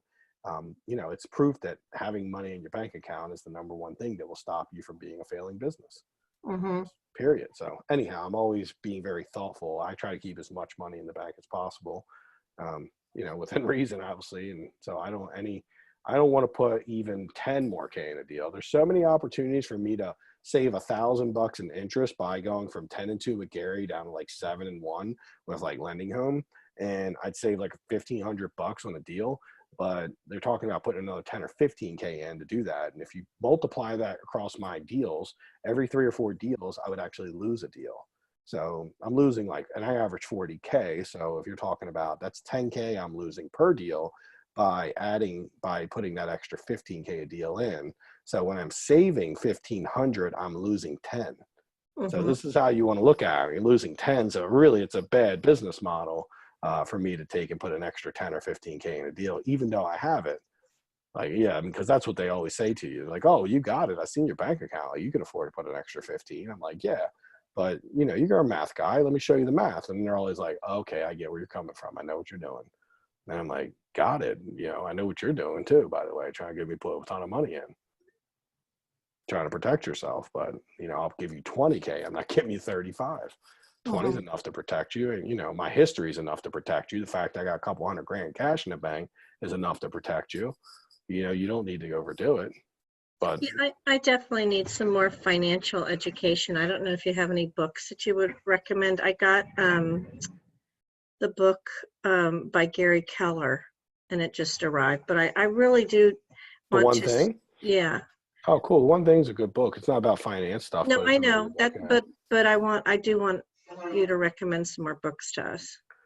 I think in general, from a financial education standpoint, I'm trying to think of the one that's the best. That I mean, there's so many. So there's no. Oh crap! Is there one really good book that's for financial? I mean, obviously you've read Rich Dad Poor Dad. Yeah, well, years ago. Okay, Yeah. okay, Then I do know the that's four the concept. quadrants. Yeah. But let's forget that. I think it's really just about, there's no book that I know it teaches this, but effectively, I can tell you this and I can teach you this in this group, is that keep your cash. Every business, it's cash is king. You've heard that, right? So I didn't invent that saying. That's a well-known saying, cash is king. So make sure that you keep your cash as much as humanly possible, and know that like cash is always going to be the thing that helps you have a huge advantage over your competitors. Because Mm-hmm. like every flipper I've ever met who I'm like, that dude don't know what he's doing, but makes a lot of money, there was always one common denominator as I studied them. And guess what that was? Didn't have, I don't know. Well, I'm going to test. Can anyone else answer? What was the one thing they had that, like, even though they weren't that great of flippers, they would make a lot of money as a house flipper? Cash. Liquid cash. Liquid cash. I mean, like my old partner was that way. My one student's that way. He had all cash, right? They're just buying rehabs all cash. Eventually you get to that if you're really good with your cash, and you just keep piling it up, and next thing you know, because that's what you want to do. So everyone's so big now with bigger pockets to take all their cash and to deploy it into all these like investments. But like right now is not a great time to deploy your cash in long-term investments. It's a better time to do short-term investments like flipping. Long-term investments are going to be better long-term when things go down and you can buy a better deal. So anyhow, so from this point, having cash is huge. Like for me, what I'm looking to do over the next 10 years is get to where I have a couple $1 million in cash sitting in the bank next. And because that couple $1 million in cash is about what I've seen with my old partner and my couple students. When they've got that kind of cash, they start paying cash for their deals. So now they're cutting out 10K in calls per deal, which gives them a competitive advantage. Mm-hmm. You take all the stuff I'm already doing. So the reason I've optimized so much, most people don't know this, is I've optimized that I make just as much money as someone who pays all cash, because I'm able to get my house done faster, cheaper. I sell it for more on the back end. I'm actually making more than my old partner who's all cash, and my one student who's all cash. So that's the bottom line of it, but I'm doing it the hard way, I would say. Obviously, if now one day when I have the ability to be all cash, I'm just going to be raking it in, obviously, because I'm just like, okay, this is stupid. I can just do 10 houses a year or something and make 40, 50K a house. And, so that is the long-term benefit of it. Also, when your cash isn't deployed and you have plenty of cash in the bank, well, you got room to maneuver. You're never going to get in a spot where, you've got, so like, I think that, the best training you can do, and I can share it with you. If we ever see each other, I can give it to you on a flash drive. I actually think I have it. Is Financial Peace by Dave Ramsey. Yeah, that's just a great one, by the way. I mean, there's no probably better training than that. Very foundational, really good. If you follow his rules, like, you're going to be rich no matter. You don't even need to make that much to be rich. Like, he teaches people that make like 70K a year how to be wealthy. Okay. 70K a year is not that much money, but when we're talking about from a house flipping standpoint, that's a pretty attainable income. Mm-hmm. Anyhow, I like his stuff really a lot. Ignore anything he says about house flipping and real estate, because that's just stupid. But he's a failed flipper. He used to not really flip. He never did it professionally. He just bought houses. Didn't know what he was doing, and then it didn't work out. Like, the bank called the loans on him. It was somewhere he was using banks just in general, which he had loans that could be called. This is all stuff that professionals don't do. So his whole story is like, I used to flip, and you don't want to flip houses, and it's a bad investment. And I'm thinking, like, it ain't a bad investment. Anytime you can buy an asset that's worth like 100K and you now buy it for 70, you instantly have 30K in equity, which means your net worth goes up 30K. And and this thing's going to make you money, and then it's going to make you 30K in profit or 40K. So yeah, it's just, and also it's rarely ever any of your own money, really. For the most part, it's other people's money. So I would say that that's a great starting, would be Financial Peace. And then a lot of the other stuff beyond that would just be understanding money and protecting it. And You know, not deciding every dollar needs to be put out into something. Like there is a certain level, like a lot of the stuff me and the higher level, you know, other higher level people talk about is the magic number. So when you're doing a lot of deals, you need to know what your magic number is. And the magic number for me is like $250,000 in cash I have to have in the bank. For some, it's 50K they need to have in the bank. For some, it's 100. But the key is you got to know what your magic number is. And how I determine a magic number is you look at your business, you look at your life, you know, how much it costs to pay my bills. Let's say for me, it costs, you know, 10 grand a month to live. You know, I would need that to live every month, to pay my bills, cars, mortgage, all that stuff, eat, you know, go to Movie Co or whatever and see some movies, all that stuff. Right. So, that's one thing. The second thing you're going to look at is how much does my business cost to run every month? So meaning like, you know, how much do I got to pay mortgage payments, marketing, coaching, whatever. And then once you know what that number is, let's say it's 20K a month, right? Now, you know, you're going to need about 6 months of money to run your business and your personal life, to have that sitting in a cash account that you don't touch. So if it's 20K a month, that's $120,000 that needs to be sitting in an account that you don't touch. You're not investing in flips. You just got it sitting there so that if there's a slow month, you got some extra money to pull from. If there's slow couple months in business, it's not uncommon to have a slow month or couple months. You hopefully don't end up being a slow 6 months, but you could end up supporting and running your business for up to 6 months on this money. To really feel good, you'd have about 12 months of money. So the magic number is the minimum you need, but to really get where you sleep well at night is when you have 12 months of the magic number, right? Meaning like you'd have a 12-month supply, which would be 240,000 sitting in his cash that you don't use for other things. It's liquid. Like I think Gerhard used the word liquid, right? You can get to it if you need. It's not sitting in a rental. It's not sitting anywhere. You can get to it if you need it. If somebody called and said, we've got Jim and you need to send us $240,000 or we're going to kill him. You'd be like, oh, I got that, by the way. Oh my God, I can actually save Jim's life. Like, thought I wouldn't have been. A year ago, Jim would have been dead. But nope, now I can actually save Jim because I had a magic number. I had some money put in the bank. Thank you, Dave Ramsey and Mike Green. You know, me and Jim get to be together forever now. Just hopefully no one abducts them again because I ain't got no money left. But you get my point. Like, you know, think of how well you sleep when you have 12 months of money. Like right now, if I just shut everything down and because I got a lot of money in my flips, I actually could live for 3 years without working again. Wow. So that would be me not, obviously, I think a lot of my costs would go down if I wasn't flipping and investing and paying for all this coaching that I pay for and everything. And a lot of my expenses would go down. But that makes me never worry about money. I can't wait. Unless I buy too many flips. And then I'm like right now, I've got way too many flips and I'm a little bit under my magic number. And that makes me nervous because I've now learned to be nervous when I'm at 200K. Most time, you know, I'm from the hood. You see I get 200K in my bank account. Oh, hell yeah, I'm rich. I could buy something for 20K. Like you would think like if you have 200K in your bank, right? And somebody's like, oh, I'll do this thing and you can invest 30,000. You think you can actually do that because it doesn't feel like much of it. But when you understand your math and your magic number, you know that I'm 50K under my magic number.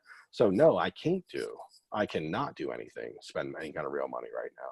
Even though I did just spend 30K on that training, I'm kind of like, you know, but I'm paying it monthly. So that's the good news is I don't have to give them like the whole 30K. But if they'd have been like whole 30K, I'd have been like, nope, until I get back over my magic number again, because I'm under my magic number. So I got to cut all hard spending off right now.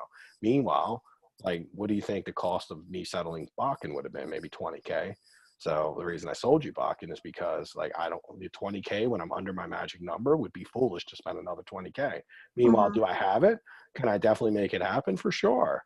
It's me being respectful, having some discipline of my magic number.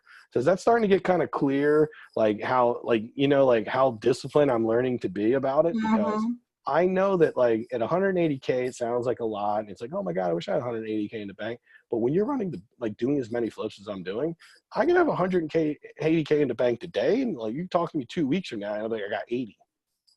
Like the money goes quick if there's not new draws coming in, settlements happening. If there's any kind of stop, you know, it goes really fast. Like money disappears when you're flipping.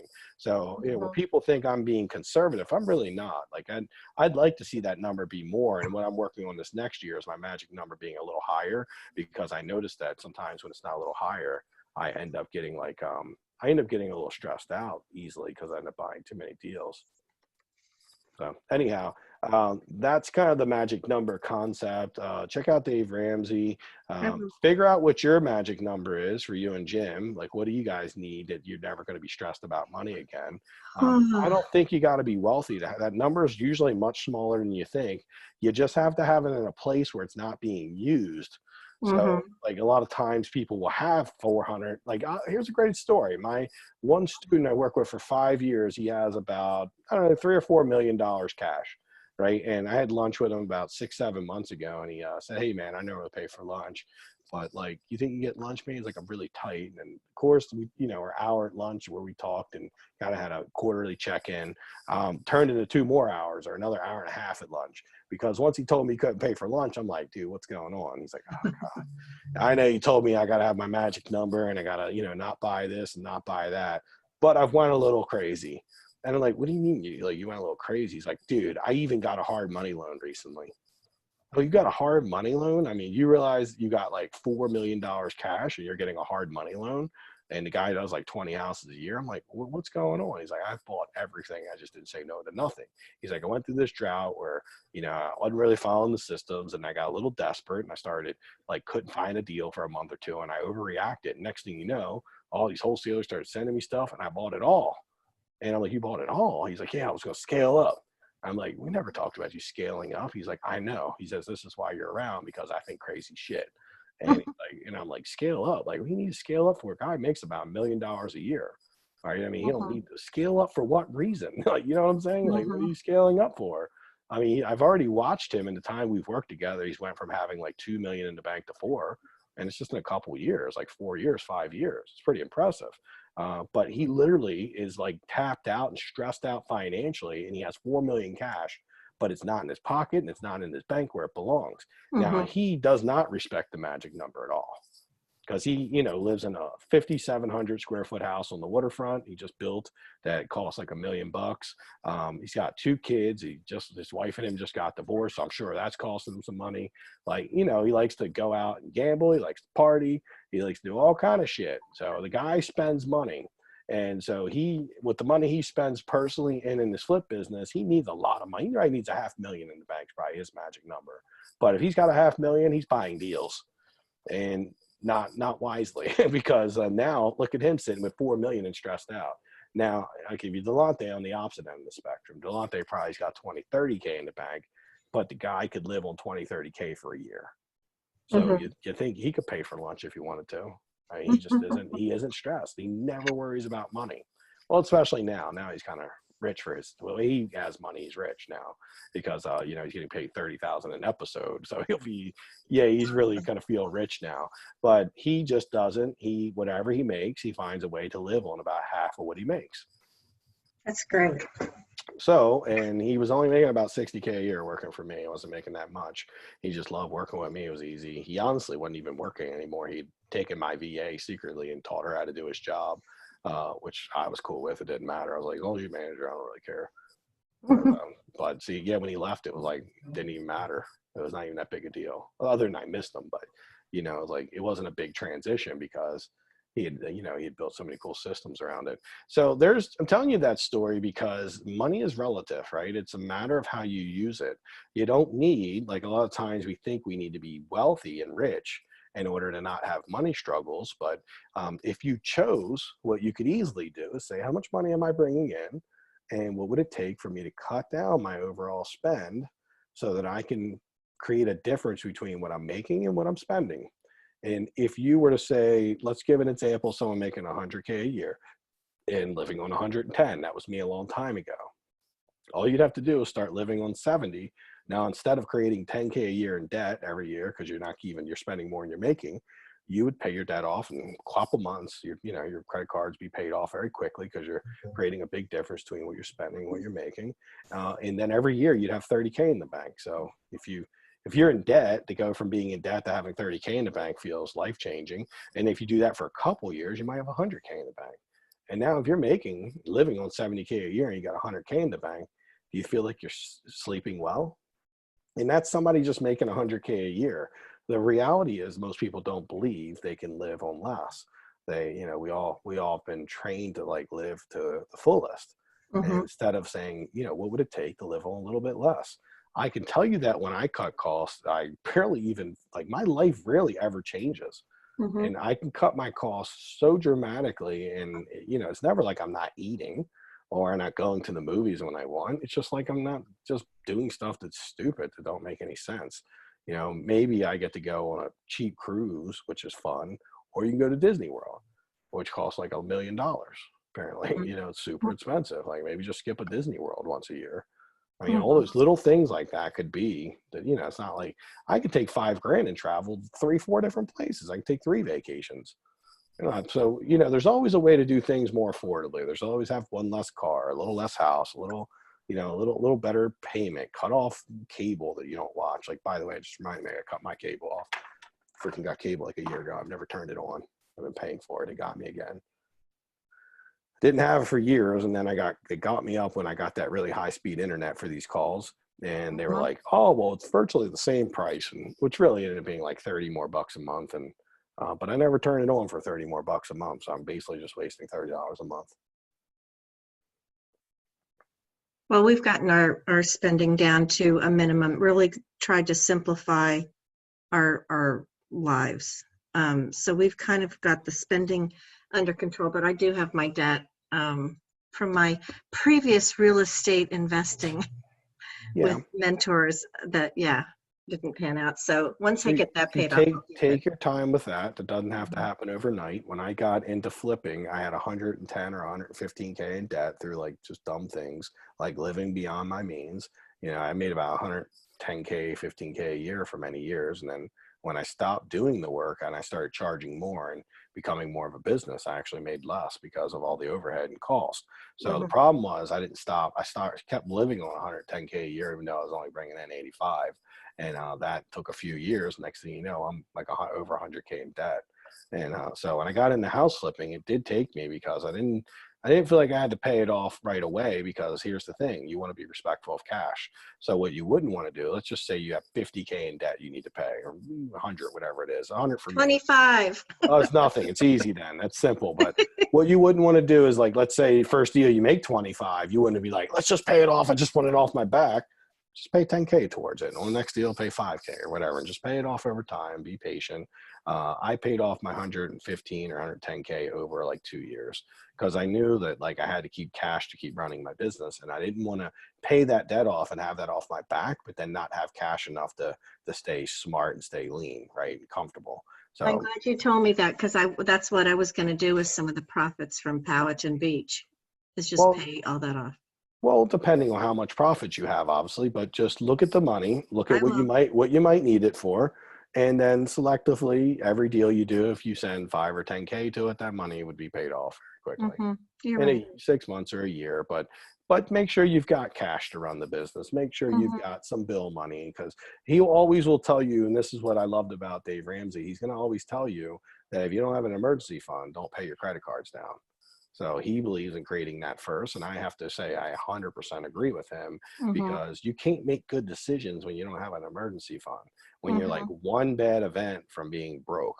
Like, I don't like living that way, and no one should. So he's always going to be like, get at least 1,000 or, you know, maybe 5 to 10K in an emergency fund, and then start paying your stuff down as quickly as you can. Just don't deplete all your weapons, right? As a business owner, money is our tool, and having money allows us to operate our business. So what I actually told Jeff, who's in California, was you need a war chest, essentially. So when you get money, what you want to do with it is you want to take and put it in a bank account. It's not an everyday spending bank account. It's an investment account. And that investment account, you're just going to grow it. So what would be wiser to do is to say, hey, you know, I got 20K from this, 10K from that. Right? Okay, I'm going to send 5K to my credit card or my debt, and I'm just, every time I do a deal, send 5K. You paid off in 5 deals, by the way. It'd be no big deal. And if you've got cash in the bank, see, most of the reason people want to pay it off is because the payment is a little tense when you're tight on money. But imagine if you had 20K in the bank, would be making that payment on the 25K matter? Yeah, no. Right? Because you got 20K in the bank, you'd be like, whatever, right? I don't care. I'd pay it each month forever. So you don't get stressed out about payments when you actually have cash. So if you take all your cash and make it, then you don't really, where what would be smarter is to take the 25K instead of paying it off and use that 25K to, give part of it. You, Jim, do your next flip. And now you got a little cash in the game. And then as you make that next money, pay a little bit of it off. So it'd be make money with your money versus pay debt off with your money. Okay. That totally changed my thinking. So thank you. Something just small to think about. But anyhow, Jim's like, yeah, I like that. Or give Jim a nice present then. I don't know, whatever. That would be better than paying the debt. Tanya was going through the same thing. She got like 10K in debt. And she's like, when I get my money, I'm paying it all off. And I'm like, yeah, you're in business for yourself now. I said, why don't you put some money in the bank, make sure you're good for your taxes, everything else. If there's a slow week or two, car needs a tire or something. I said, we create an emergency fund first. Then you won't be worried about that $400 a month. Like, it don't mean nothing really. You can pay it if she never, but I'm like, or just send a couple grand to it every time you cash out a flip. But more importantly, imagine how you would feel if you had 30, 40K sitting in the bank, then just sitting there knowing you got it in case you need it. It's pretty nice. I think it's really nice. I can't wait. You'll have it soon. So you've got a couple 15 more days. 15 more days. Exactly. She's like, I'll be rich. It's lottery time. Oh, God. What did do you know how much roughly you're going to make on your deal? No, I'm still calculating that because I just went into finish reconciling 2019 in my QuickBooks. So your advice, I'm trying to do everything that you're advising to do. Go in and look at it every week, but I had a lot of catching up to do. It's hard. Once you get caught up, it's a lot easier. That's why I recommend doing it weekly versus I hear you, and it takes a lot more time to do it when you do it because you end up having to research so much stuff. And it's so difficult to keep up with anything. So I'm redoing all my books now. I had to fire my bookkeeper. She made a mess of my books for 19 and 18. So I'm literally just doing everything new. I mean, ladies, about $4,000 in bookkeeping in.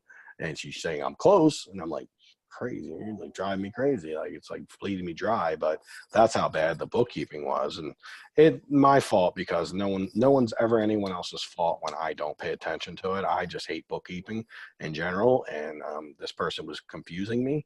And I think they were strategically confusing me because I am very smart around bookkeeping because I educated myself around it. But I just don't like if someone tells me it's all good, but I'm like, hey, where's that profit and loss? They're like, hey, yeah, it's this thing. We got to wait on this thing. And it's always a thing. And I was just like, so eventually it was just like, my coach was even like, you got to fire her like 6 months ago. And I'm like, yeah, she says she's close. And it just 6 months went by. Or just like stringing me along. And eventually I had to make the move and fire her, which I was just, I found someone on Upwork who was awesome and specialized in real estate. And she's knocking it dead right now. But, she's 3-4 weeks into redoing both years. So I can have all my stuff. But the cool thing is once she's all caught up, me and her can just weekly do it and, and then we can sit down. I can have some really strong numbers that I need. So all the good stuff.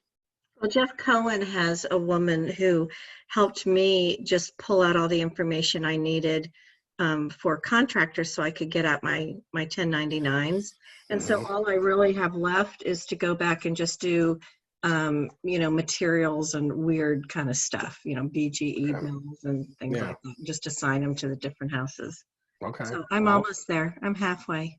That's awesome. Well, stay on it. You'll get it done. And once it's caught up, that'll be great. And then you'll have a good feel for what you're making. And that'll be something worth celebrating. So, you got a good deal done and, some stuff will start to shake loose and then you'll start to be able to get some consistency around like, flip finishing another one. And we'll be able to create that very quickly.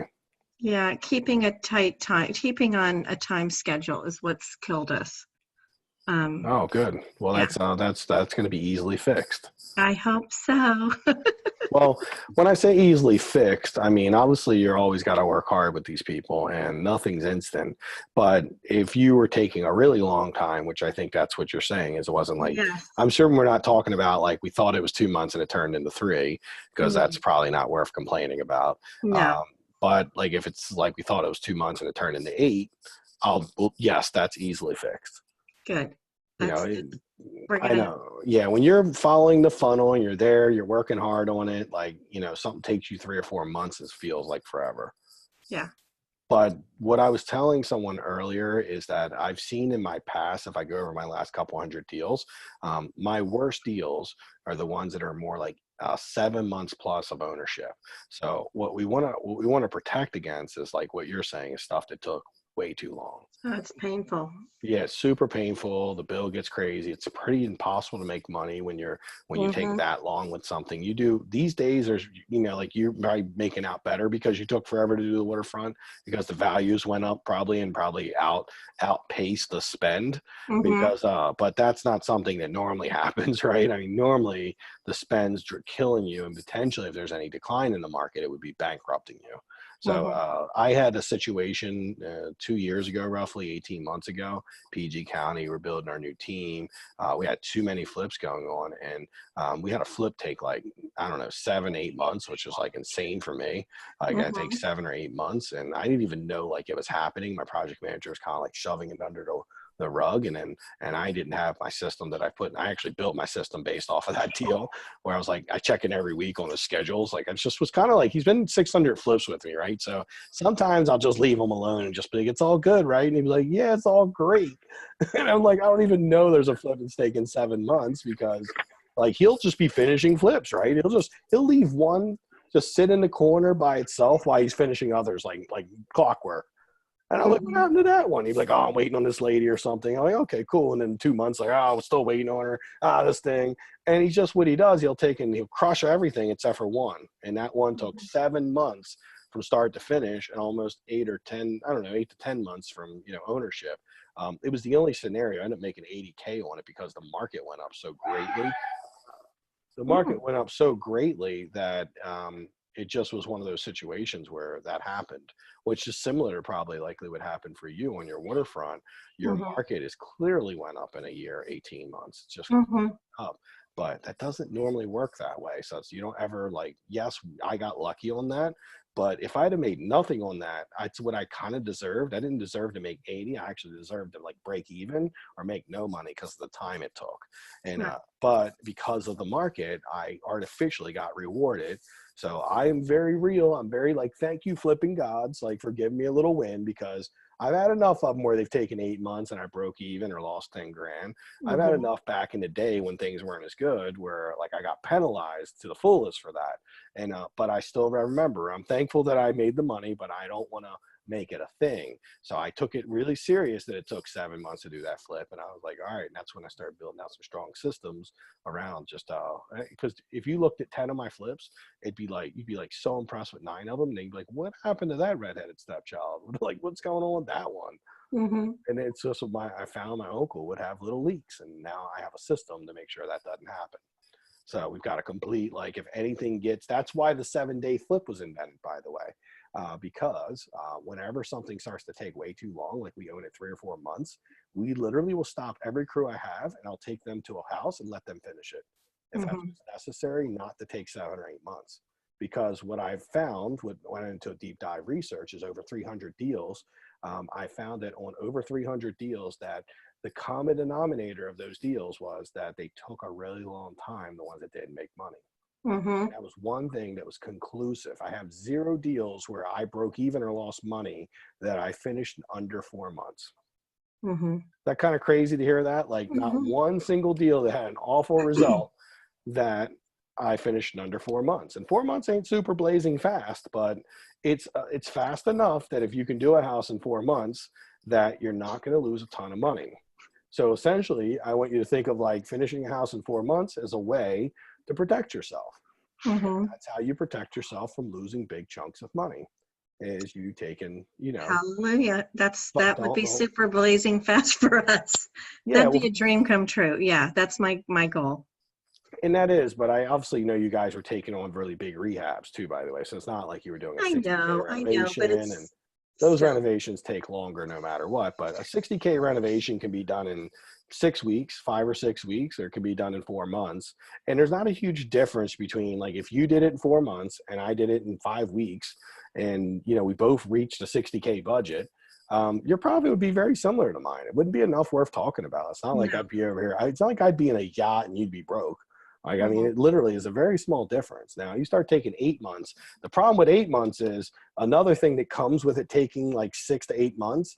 And this is, I guess, just a effect of taking that long, is that anytime you take 6 to 9 months to flip a house, you're never going to be on budget. That's another thing that I can conclusively tell you, is that anything that's over 4 months is literally conclusively every single time, like 100% over budget. It's impossible to be on budget when you take 7 to 8 months to do a flip. And Absolutely. what I found is it's not just the holding cost, but you end up with like a ton of money just cutting the grass and just, all the craziness of, but I actually have seen things I've had to do twice. Like, like crap, I thought we already painted the house. Now we got to paint it again. And it's like things are breaking and it's almost like you're doing them twice. And guess what? You're probably overpaying for your guys because you're always in a place of like, I just got to get this done. So I didn't have a funnel, but I can tell you right now with the funnel that I've shared with you guys and that I'm teaching you, the only way you should ever take that long is if you just have a life event that comes up and you just can't get to it. And you've actually just decided to take that long. Before, for me, what we found was we were just busy. And there's never any time I have a situation where I've taken too long on a flip. It's never because I don't know how to do it. It's because I've got, 13, 14 flips going on. And my perfect balance right now is what I'm figuring out is 8 to 10. If I got more than 8 to 10 going on, I start to get ineffective. So if you're new, it's like 1. And once you get a little better, it's like 1.5 to 2. So you just want to know what your maximum capacity is. And if you're doing your first deal, I can tell you it's one house at a time. So Yeah, we were doing amphibian and Powhatan at the same time.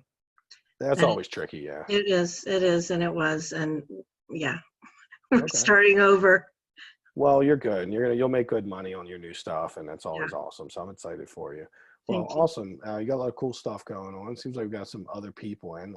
We're very quick because we're getting into our next group. You guys are welcome to stay, obviously. You always are. And I'm going to go through some hard money stuff. So this could actually be pretty interesting, Nancy, for you and anyone else.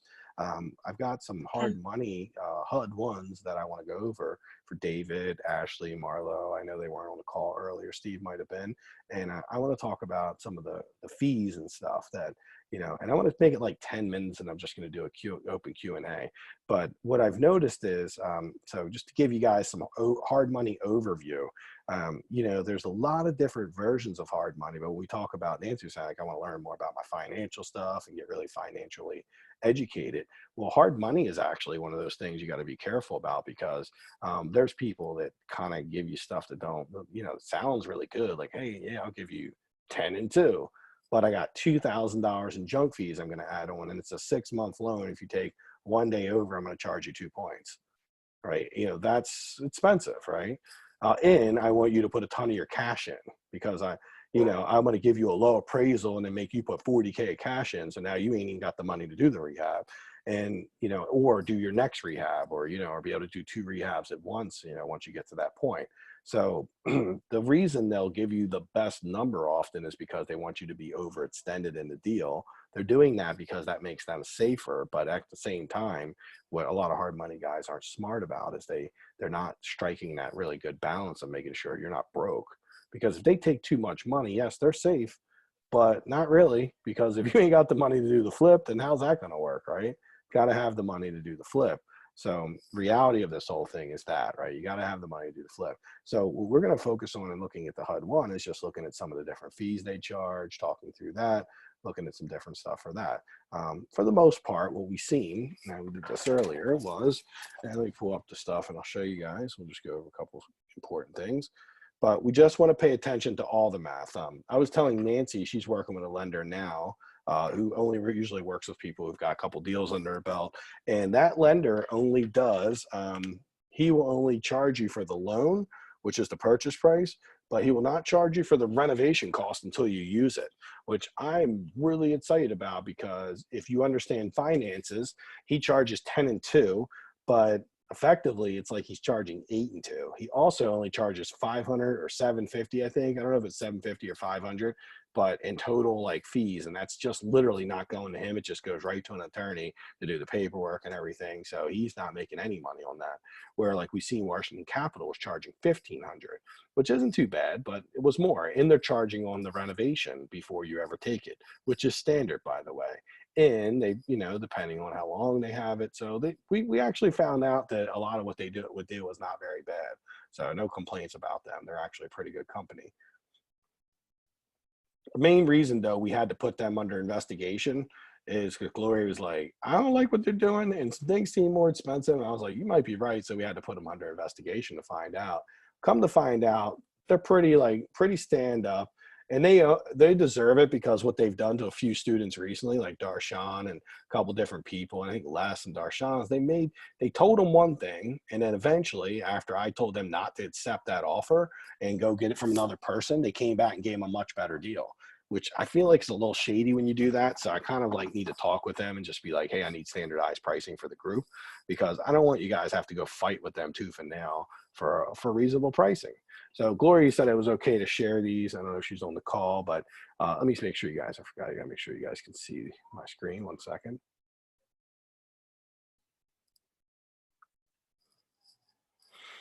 All right. So we had that popped up. Let's see, there's the HUD for this. So this is a little newer HUD, and you can see we got a couple things on here, but you can see other loan charges, $4,700 and some dollars. That's basically their points, right? It says origination fee. I don't know what point she agreed upon, but whatever she agreed upon, this is usually a cost that's very clear. So like everyone knows that if you take 2 points and you borrow 200,000, that's going to be the case. This loan processing fee of $1,500 is quite a bit of money, because that's the loan processing fee. She probably paid an appraisal fee too outside of settlement, which is like 500. So that's $2,000. It's usually about $2,000 in extra fees. I wouldn't say that that's uncommon that someone charges you that, but you know, we could do better for sure. And then when we get into some of this title work, doc prep and $495 Lexus settlement fee and $295 here, these are all pretty standard. I mean, there's nothing too crazy going on. You got your lender's policy. This all looks pretty standard. County taxes, this stuff you don't care about because this is collected on the behalf. Then you have hazard insurance though. So I was telling Gloria, I thought she paid $1,907 plus $360. So that's a lot of hazard insurance. I think she could have got a better deal on that. So she's going to check with my guy next time and see if she can get a better deal. Then this was the only thing that she basically got ripped off for. Everything else is pretty standard pricing. She can cut costs. So when I say that got ripped off, like just completely makes no sense, is the person that she bought the deal from, she was a buyer. They charged her a $450 admin fee and a $295 flat fee to the company, and buyers don't pay that. They're doing this crazy stuff these days where they're trying to charge people that, but Gloria's a real estate agent that said, hey, do you want to just get a commission by doing my deal? And then she hit her with those extra fees. That's some gangster shit right there. Sorry, excuse my language. But they basically, that I would never pay that. That's like unrealistic. It's not even something that ever gets charged. A lot of people are trying to do it, like they're trying to get away with charging buyers. Like buyers never pay the buy. So anyhow, she's like, okay, I thought that was wrong. She's going to take care of that next time. We'll see. But it wasn't about, like, even at the end of the day, she's not going to kill the deal over like $800. It's not really worth killing it. But this is all about cutting costs. So what we're working on right now is two things. It's getting a lender who will work with you guys and, clearly give you like standardized rates. We're also working with a title company to see if we can get some standardized pricing through the title company. Again, like these prices are normal. But if you consider the fact within how many houses I do and the group does and how valuable we are to a title company just from referrals, I do believe we can get a little discount on all this. And even if we just save $300 on title fees and, and obviously got rid of like that junk fee and maybe got a lender to go from $2,000 to $1,000, and took $1,000 off the overall cost. These are fees that just are free, right? I mean, this is just setting up some relationships where maybe when we do a deal, we make an extra $1,500 or $2,000 just because we're not overpaying people. So the little details, right? Now I'm going to show you another HUD one. That one's pretty reasonable. Either one's really that bad, other than we just couldn't find 10 grand on another one, but we'll figure all that out. Oops, sorry about that. So this was her other one, and this one was a little tricky because she bought it on the courthouse steps. So my recommendation to her was not to buy anymore on the courthouse steps because there was a lot of additional fees. So we're always looking, it says borrowers, transactions, sellers. So everything on this side's hers. One of the concerns is she was forced to pay some old taxes, which we normally don't pay, but because she bought it on the courthouse steps, she had to pay that. She also agreed to pay $2,145 in interest for some loan. That was crazy. And so it was a lot of money she paid there. And then we're going to turn this one too. Let's see if there's any craziness going on over here. Pay from the borrower's fund, and she had a loan origination fee of $5,200, so a decent amount of money. There's that $1,450 again, right? That processing fee. Just I don't even know what that is. A processing fee, basically just a junk fee. We call those junk fees. Interest, this is actually the right amount of interest. There's nothing wrong. This was Clearview. You can see how much cheaper. Remember, it was $495 for that other company. That wasn't our title company. Clearview is who we use, and they were $495. She's $295. They were $300. She's $200. Title examination, I think they were around like $350. She's $300.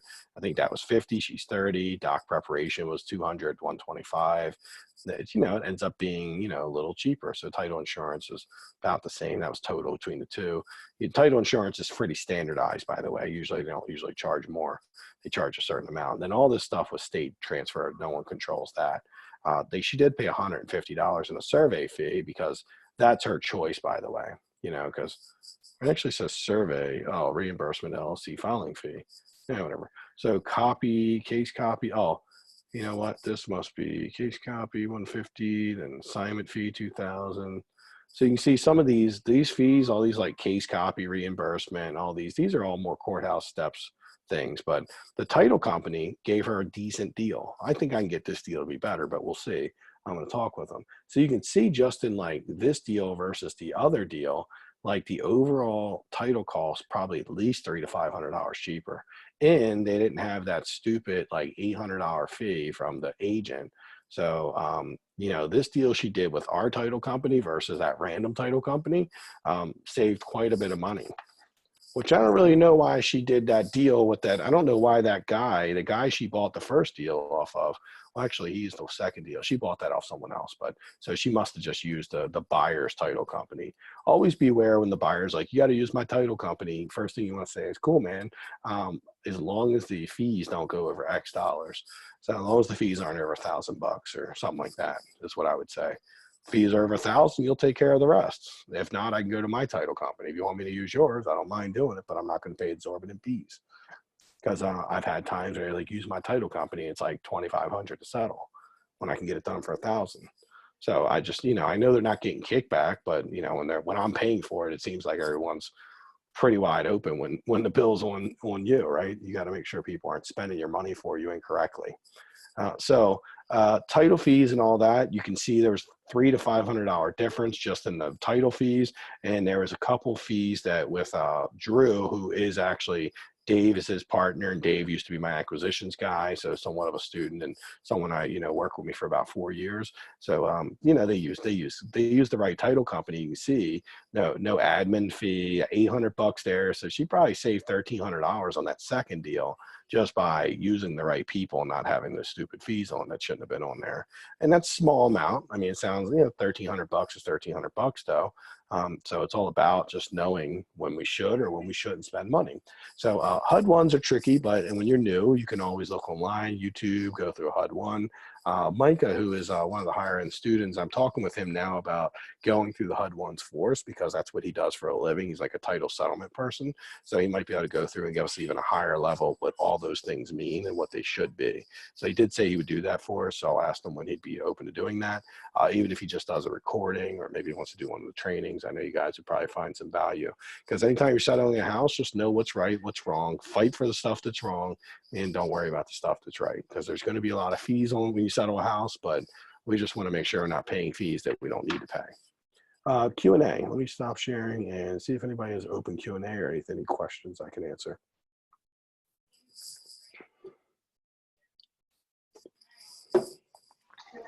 Hey, Mike. Hey.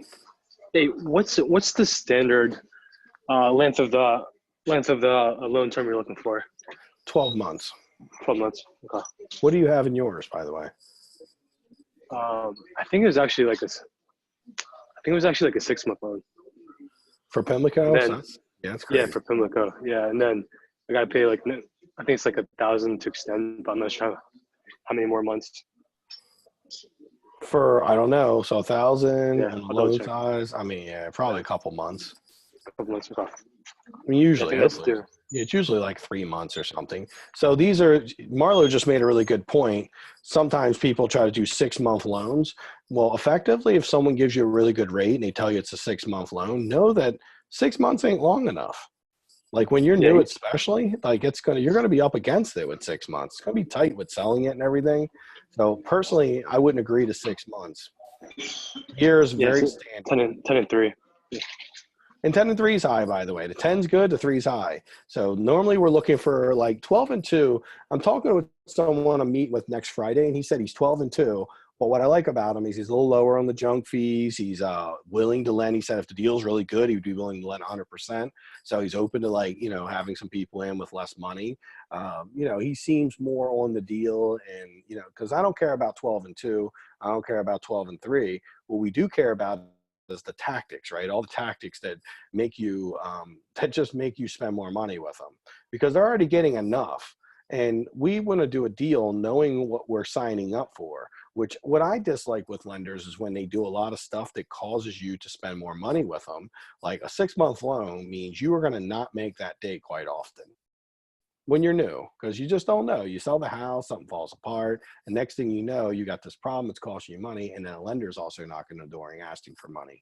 So personally, I never do anything under 9 months, but I just ask for a year, because a year is very common now, and anyone doing less than a year effectively is just trying to make more money.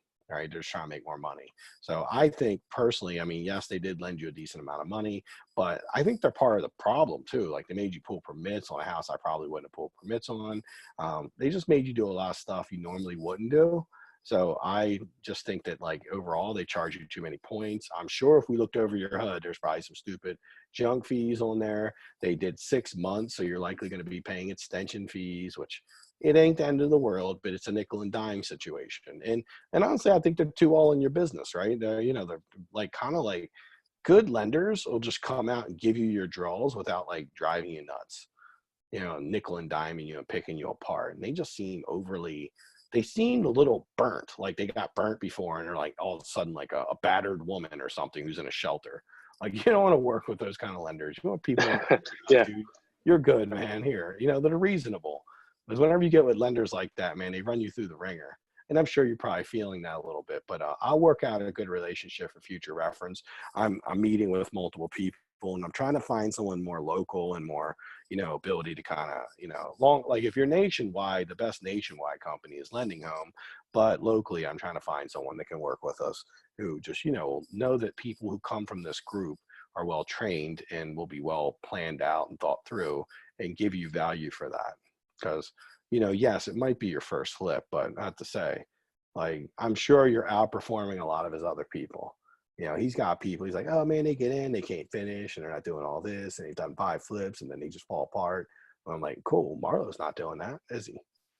Like, just like I told him you wouldn't do it. You're finishing your flip, stuff's getting done, right? You're not, like, you're getting to the end, and, you're not falling apart. You're not going to default on your loan. You're going to get this thing to the market, just like I knew you would, just like I know everyone on this call will.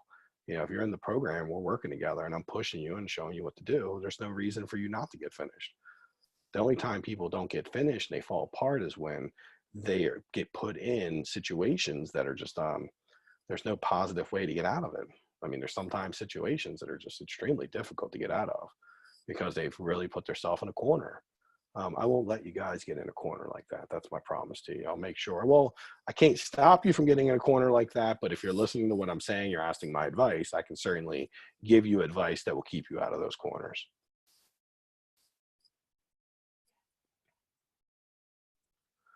How about anyone else? Any questions?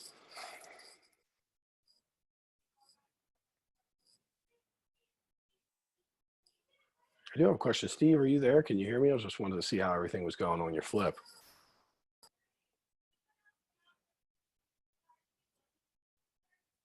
Yeah, I'm here, Mike. Everything's actually going pretty good. Awesome, man. How are you? Are you into your rough-ins now, or like all your framing's done? And no, so we actually started the basement this weekend. I mean, this yesterday, and so my framer should be back. Sorry about the baby, Mike. The framer should be back Monday to complete the basement, and then we'll be hopefully roughing in the following week. So sweet. Okay. Awesome, man. Making good progress. Yeah. So you're under roof now, though. It sounds like you got a Correct. roof in your Yep. house. Oh, dude. Yeah. Yeah, all the beams are in, all the joists are in, all the new subfloors in. The top level and the middle level are all framed out for the rooms and everything. Yeah, it's coming along. I think we'll have to do an infield training, maybe even this month. I think we're doing one this Saturday, guys. If we are doing one this Saturday, I need to tell you where and how and why. Actually, I'll get feedback from the group of what you guys want to learn. But Steve's house we'll have to do maybe next month or something just to see the difference, because some people seen it when there was no back to it. It was like it had no back of the house essentially. So it feels pretty amazing when you get to the point where it actually has a house and you can get up and down the steps. And I mean, this thing was buried in junk and soot and burn stuff. I mean, it was a lot of work to get to where he is right now. So great job, Steve. And when I sent out those things, I was, Steve, you got to win this week. Dude, celebrate the wins, because seriously, that's a huge win to be under a roof. It's a huge win to be demoed and pass all that. It's like such a big deal, because this stuff is not easy, right? To get a house and just completely get it framed out, get all the joists right, to get it to where now you're just working on the basement.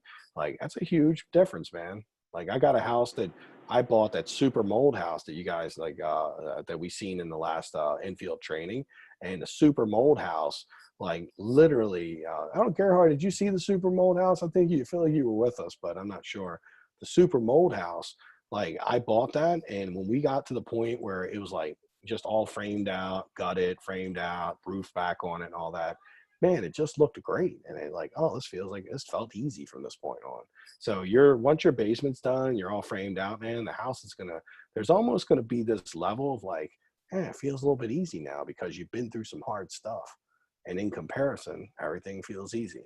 That's why I think people who grow up poor are tougher than most people, because like, you know what, I'm just happy to have a roof over my head. Yeah, that's so accurate, Mike. Yeah, and to your point, I always see those text messages about our wins, but I feel like I always get them, and I'm like, I'm gonna come back to it, and I just never do because we're just so busy with it. So yeah, so I apologize. We'll start getting back to the no, man, seriously, like, you know, I thought you were like, hey, I forget these wins. I just had a vision of you like, man, Mike's sending me these texts. I'm working hard. There ain't no wins. No, but sometimes we don't sell. Like, we think the only win is like finishing the flip and making a big check. That's the win we've all been taught to celebrate. But seriously, one of the big things that is like, celebrate often, celebrate everything, man, because like every little thing you do is a compounding effect to that end result that you want, which is cashing that big check. But getting under roof, getting that framing done, keeping that under control, that easily could have cost you double, right? You did a great job of keeping it from costing double. And, you know, and you got plenty more work to do, obviously, but that don't mean anything, right? Focus on the win today. And this is really secret to happiness, by the way, is actually just focusing on the cool stuff you've gotten done. And just, you know, so much to be grateful for. And you got a cool house, and soon it's going to be like not even a hard rehab anymore. No, yeah, I appreciate that, Mike. Yeah, awesome, man. Well, good luck. Keep on it. And then maybe post some pics to the group whenever you get a chance. Yeah, I was thinking about that. And then it's funny because Sin actually said tonight, she's like, yeah, we should do another infield training at our house. I think that would be awesome. Yeah, I mean, I don't know what we would go over, but I'm trying to think what would be a good time to do it.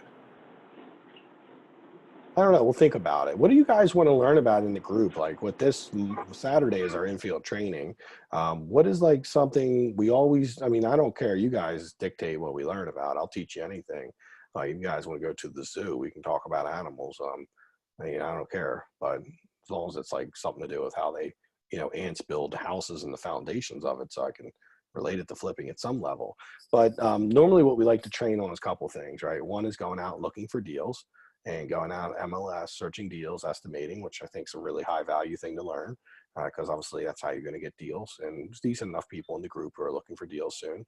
Marlo will be looking for one soon. David, Ashley, right? Nancy, well, probably not. She probably has one right now. Nikki's probably not looking, but soon. Gerhard's looking. So all these new videos, who else is on? Steve, you'll be looking for one near future. Kim's looking for one. Gigi and Linda's looking for one.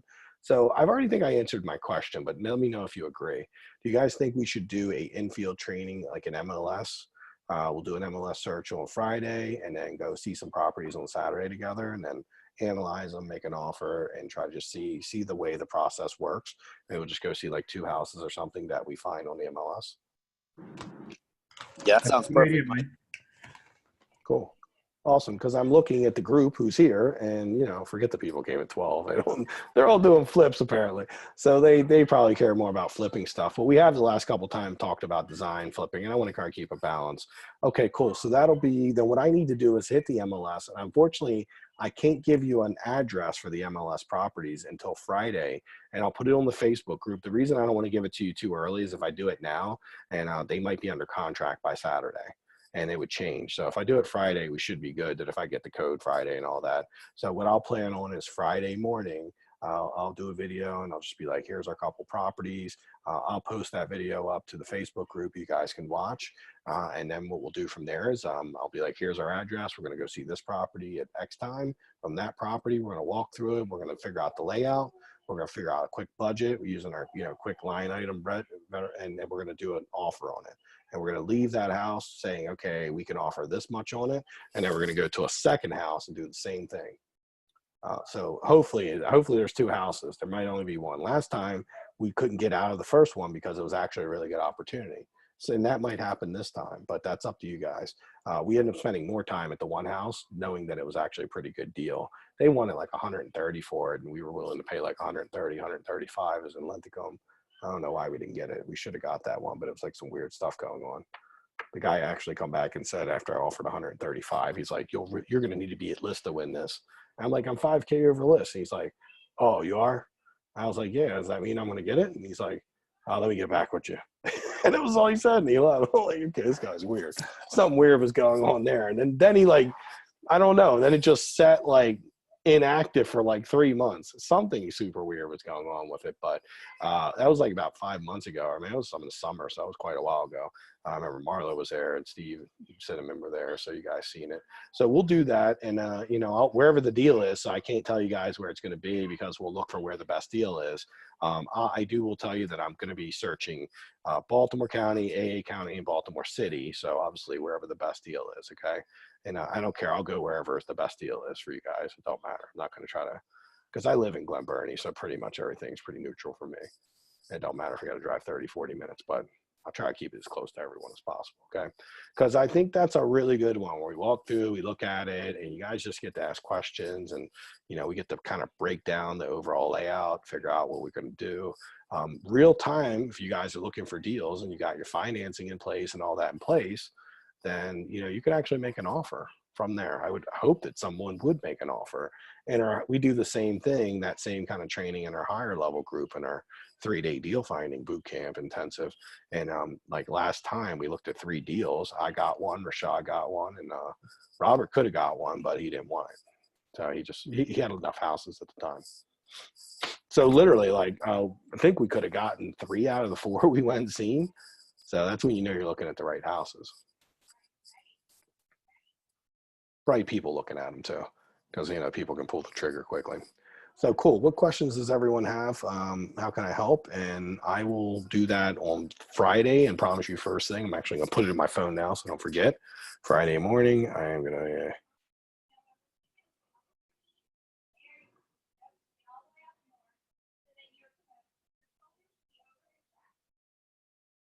I'm gonna put in the calendar, but anyone else has any questions, let me know. I'm actually going ahead and putting this in the calendar for Friday morning, so I don't forget to go through the MLS and then post it up quickly. I'm gonna put it on for 9 a.m. Perfect. MLS search. Haven't had to do one in a while, other than for you guys. But MLS search. Post a group.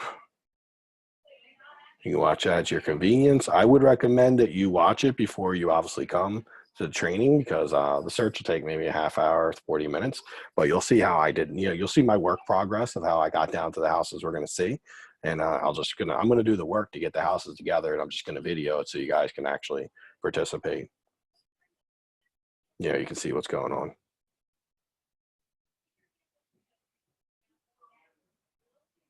Got an hour in my schedule. Sweet. And then Saturday, we'll see our first house at 9 o'clock.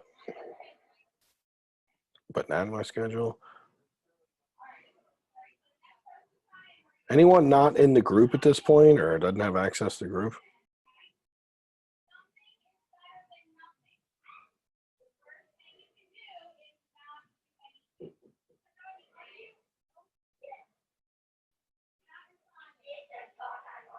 Hey guys, anyone not in the group in here? All right, I got all the stuff in there. Do we have any questions? Anyone have anything they want to share or questions in general? Before I start calling people out. Hey, Mike, this is Gigi. Hey, Gigi. Yeah, in terms of after your last week's training, we kind of start going through our zip codes. And our zip codes are kind of getting dry. I was thinking, should I just take off the zip codes and just do the counties by itself? And then all of a sudden, we are getting a lot more, but it's taking us to the east side of Baltimore County mainly. You know, I wanted to stay on the west side. Is there a way that we can differentiate between the east and the west side, or strictly by? Well, what you could do instead of zip code is maybe do radius. Sometimes that's going to help you, so that way you don't get the stuff that you don't want to see. It's too far away. And when you say east side of Baltimore County, you're talking like Middle River, Essex, like Hamilton and Overley and all that, Parkville. Yes. Yep. Yeah. Okay, got it. That's what I thought. There's a lot of deals there, by the way. I've ended up in that area more than I want because I was like, there's just so much opportunity there. But it's okay. What you do is just maybe try the radius search and then just take that out. Because look, when you say that the deals are thin, as of any one day or week, deals often are thin. But if the thing is, if you can find a very efficient way of doing it every day for any long period of time, like there will be a deal there. And you know, we've had where it's taken us up to 4 or 5 weeks to get a deal. That's been acquisitions, people. I've never had it take me over 2 weeks. But like, you know how disgruntled I get when I'm 10 days in, when sometimes I can look in 1 or 2, 3 or 4 days and get a deal, and I get 10 days in, I'm kind of disgruntled. I ain't gonna lie. I start thinking things and I've got to talk to myself. I'm like, you know, I'm like the guy on the island talking to the soccer ball, Mr. Wilson, right? I was just like, I mean, I start getting crazy because I'm like, what's going on? Is there any deals? The MLS shut down. And then I go in a group, I go and like, hey guys, what's up with the MLS? And everyone's like, oh, the MLS is dead. So I'm like, okay, I'm not doing this anymore. I've had to learn to manage my emotions around it because, you know, if I work at something and I put that time in every day, I kind of expect a little more instant gratification. Sometimes I get it these days, but often I haven't in the past. What I will say is that if you just keep doing it, eventually you're going to get better and better at it, and it will come together. And if you are getting something that's just not a good fit for you, then take it out, because you don't want to spend any time looking at something that if there was a good deal there, it would be way too far for you. So I think if you're in Howard County, you obviously can just spread it out. You certainly can AA County, you can do Baltimore County, Baltimore City, because you don't mind Baltimore City if it's like, you know, in the 21207 neighborhood. City's going to often have more in the county. So there's always opportunities in that area. There's some stuff that comes up. And, but it's always that search. Like I've had where I've taken 2 weeks to find something, and first week I'm like, shit, man, maybe it's not as easy as it used to be. And then of course, the following week I always find a deal, and I'm like, of course it's as easy as it used to be. I just was being impatient. Because I mean, really, if we could put it into perspective, if you were looking 30, 40 minutes a day for a month to find a deal, I mean, that's probably worth 30 or 40K. And honestly, it won't take you that long always.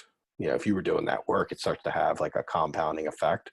So if you were doing that work, say, you know, it took you a month to get your first deal, what we've seen is if that work keeps getting done every day, like my acquisitions guy, he would have like where he wouldn't get a deal for a month.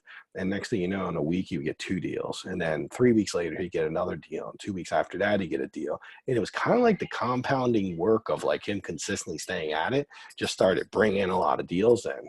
So, yeah, that's the key. So staying on track and sticking with it long enough for it to work is always going to be the secret.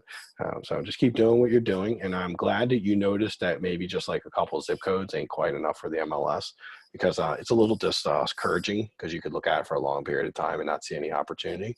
But yes, I like it that you're stretching out, and just stretch out as far as you can without it being unreasonable. Good work, though. I'm glad you guys are looking. Thank you, Mike. Thanks. How about anyone else? Anything I can dive into for you?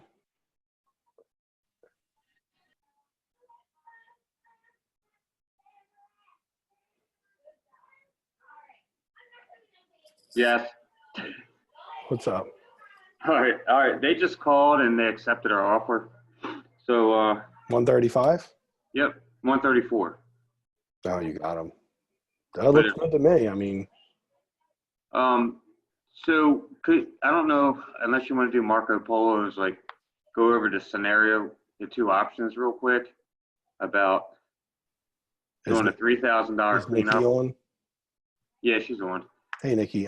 So two options were the house that you got's pretty clean. So what you could do, because you can't really start this, even if you buy it and you settle in 30 days or whatever, you're still going to be like way into the middle of the house you have now. So you wouldn't want to try to do them both at the same time. What you could do is go in there and just clean the furniture out of it, clean the place down, sell it completely as is, maybe just see if there's anything big that's broken and fix it. But don't worry about paint, carpet, all that. You can even clean the carpets. I mean, you can make a house feel really clean for a couple grand. Put it on the market for like 184.9 and just see if you can sell it and make a quick 25K on it. We came up with about 25K in profit with after your hard money fees and everything. That's totally doable. But here's the good news. Let's say you put it out for the 185. No one wants it. Well, let it sit for a couple weeks to a month. No one wants it. Then your other house will be just about done, and you can just start doing the demo and stuff there and getting that house ready for you to go jump right into it. Because the second scenario was put like 45 to 50K in it, and it's clearly worth like 250 pretty easily. Because for about 45 or 50, you can put steps going to the basement and get the basement floor poured and all that, and get the place really nice and make it into like a 3-2 finished basement. And it's definitely worth the money once you do that. So that would be what you would do if the first easy thing doesn't work. Because imagine how awesome it would be if someone did pay the 185, and you've seen what's going on in that market. So I know you probably wouldn't be surprised if someone actually paid that just the way it is. It is very well maintained and very well taken care of. It's actually functional. So there's someone out there, like some hipster out there that's been watching HGTV. It's going to be like, oh yeah, we could fix this up, but it's in good enough shape to get a loan. Like it has HVAC in it. That was definitely HVAC. It has HVAC, got decent cabinets, the bathrooms, no big holes. It's completely livable. Like someone could buy this and clean it up themselves. They don't need to get like a renovation loan or anything. So there could be an opportunity. The key is the money you would spend on the house will be the money you would spend anyhow, like just clearing it out and just, you're not going to really lose anything if it doesn't sell at 185. Okay, cool. Kind of like your cake, you have to eat it too, right? You get it out, because obviously you've done this in the past, so this isn't foreign to you, where you kind of just did like the basics and and then kind of made like some good money without doing the work. I mean, yeah, I'm better at that actually. We're all better at that. It just doesn't come up. Honestly, this house like kind of fits really well for it. And to be upfront with you, most of the time we just don't get houses that are that clean. So when it's that clean is the time to try that. And I assume your other house probably was in similar condition to this and clean enough to somewhat live in. So this one's very well maintained and grandmom, but it's very well maintained. And the market being what it is, man, you pop something out under 200 that's livable, nice yard, really good part of the neighborhood. You'll know like somebody might be real down with that for that number. But if they aren't, then just go to plan B, which is actually just do the flip. And but I have a feeling you put it out for like a couple weeks to 30 days, you can probably have a shot at selling it. But if we're wrong, because I can never, the reason I don't sell things as is because it's the unpredictable part of the market. So if that was your only play, I'd be nervous. But since it's just the first play, who cares? We have a second play that works totally fine. We ran the numbers at like 250, put 45 in. It was actually like 38K. It was a really good deal, actually. So for that area, and you could maybe get more than 250, but. Okay, cool. Thank you. It's a cool, great job. Awesome deal. I mean, like that one. I like it because now I love that. Are you doing like a couple weeks settlement or 30-day settlement or something? We said 3 weeks. Sweet. Okay.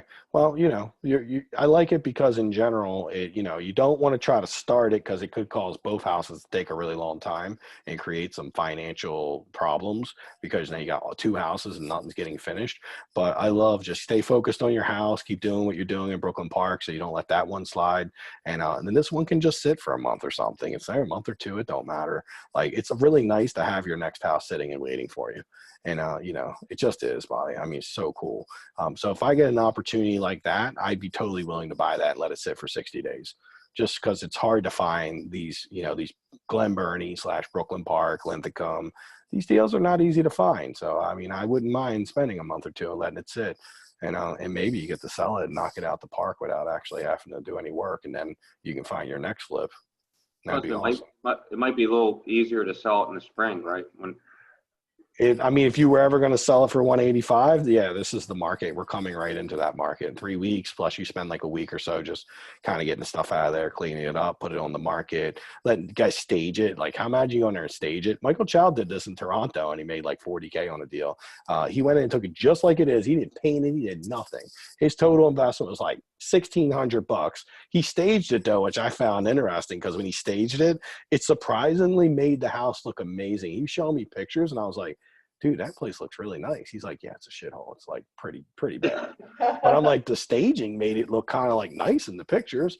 And someone ended up buying it for like, 50 or 60K more than he bought it for. So he made like 40 because he had all his closing costs and everything because he bought it with a hard money loan. And he ended up making like 40 grand. He was only looking to make like 40 after like a 70K renovation. So he ended up doing like that 16 because he was doing the same thing I'm telling you to do. He was doing that in the interim of waiting, because he knew he didn't want to do both at the exact same time. So he just took a shot to see if that could happen in a very hot market, and it did. And people just bought it because it looked clean enough to live in. They're just like, yeah, we'll fix it up as we go. So there's a chance, but you have staging. So, I mean, I literally go in there, clean it, stage it, just kind of make it look as nice as humanly possible. Don't go crazy and painting it and getting too crazy with it because you're going to be like, you're going to want to make it really awesome, but no, like you can't spend a lot, right? This is all because you're pricing it accordingly at 185. That's not, the house is not going to be super nice, and I was telling TJ, like, if you were to paint, if you like paint the living room or something, that would be it. Leave the rest, maybe clean the carpets, clean the floors, wipe the windows down, clean out all the appliances real well, and just get the place really fresh and smelling good. Any junk out of it, cut the grass, maybe put a plant in the front. That's it, nothing more.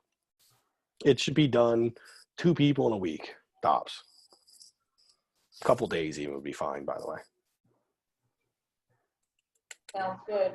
And Mike, would you replace the pink carpet? No, I just clean it. Okay. Yeah, I wouldn't replace anything big because remember, you're pricing it as is. You sell it as is. But it's as is, but it's livable. So it's probably insurable by FHA. Yeah. Because, there's people out there right now. There's a huge market of people who, this is an agent, right, Nikki? There in Glen Burnie, there's like a huge market of people who can't afford 200, but like maybe like 180 to 200, but there's nothing for them. Like they're literally going all around Glen Burnie and they can't get anything. Like there's zero available for people who are qualified for like 175 to 200 in Glen Burnie. Like I don't even know like you'd be buying really because there's just nothing. So if you put a house out that's livable, yes, it's got pink carpet, but that pink carpet's been cleaned and it feels fresh. People are gonna be fine. You staged it and all of a sudden it kind of looks good even though it's pink. You'd be surprised how nice you can make a house look with a little shine and some from staging. And some pink accent pillows. You could do that, funny enough. What we've done before, which is really funny, we've had pink tile in a bathroom, and we were like, okay, that's kind of insane. We just painted the walls gray, and the gray paint on the walls and the pink tile actually went really good.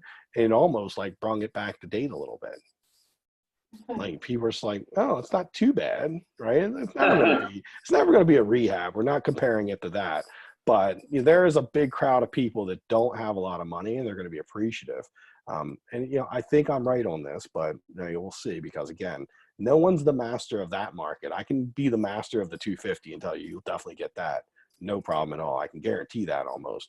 The 185, I never know, but Glen Burnie is the area where that kind of stuff works really well.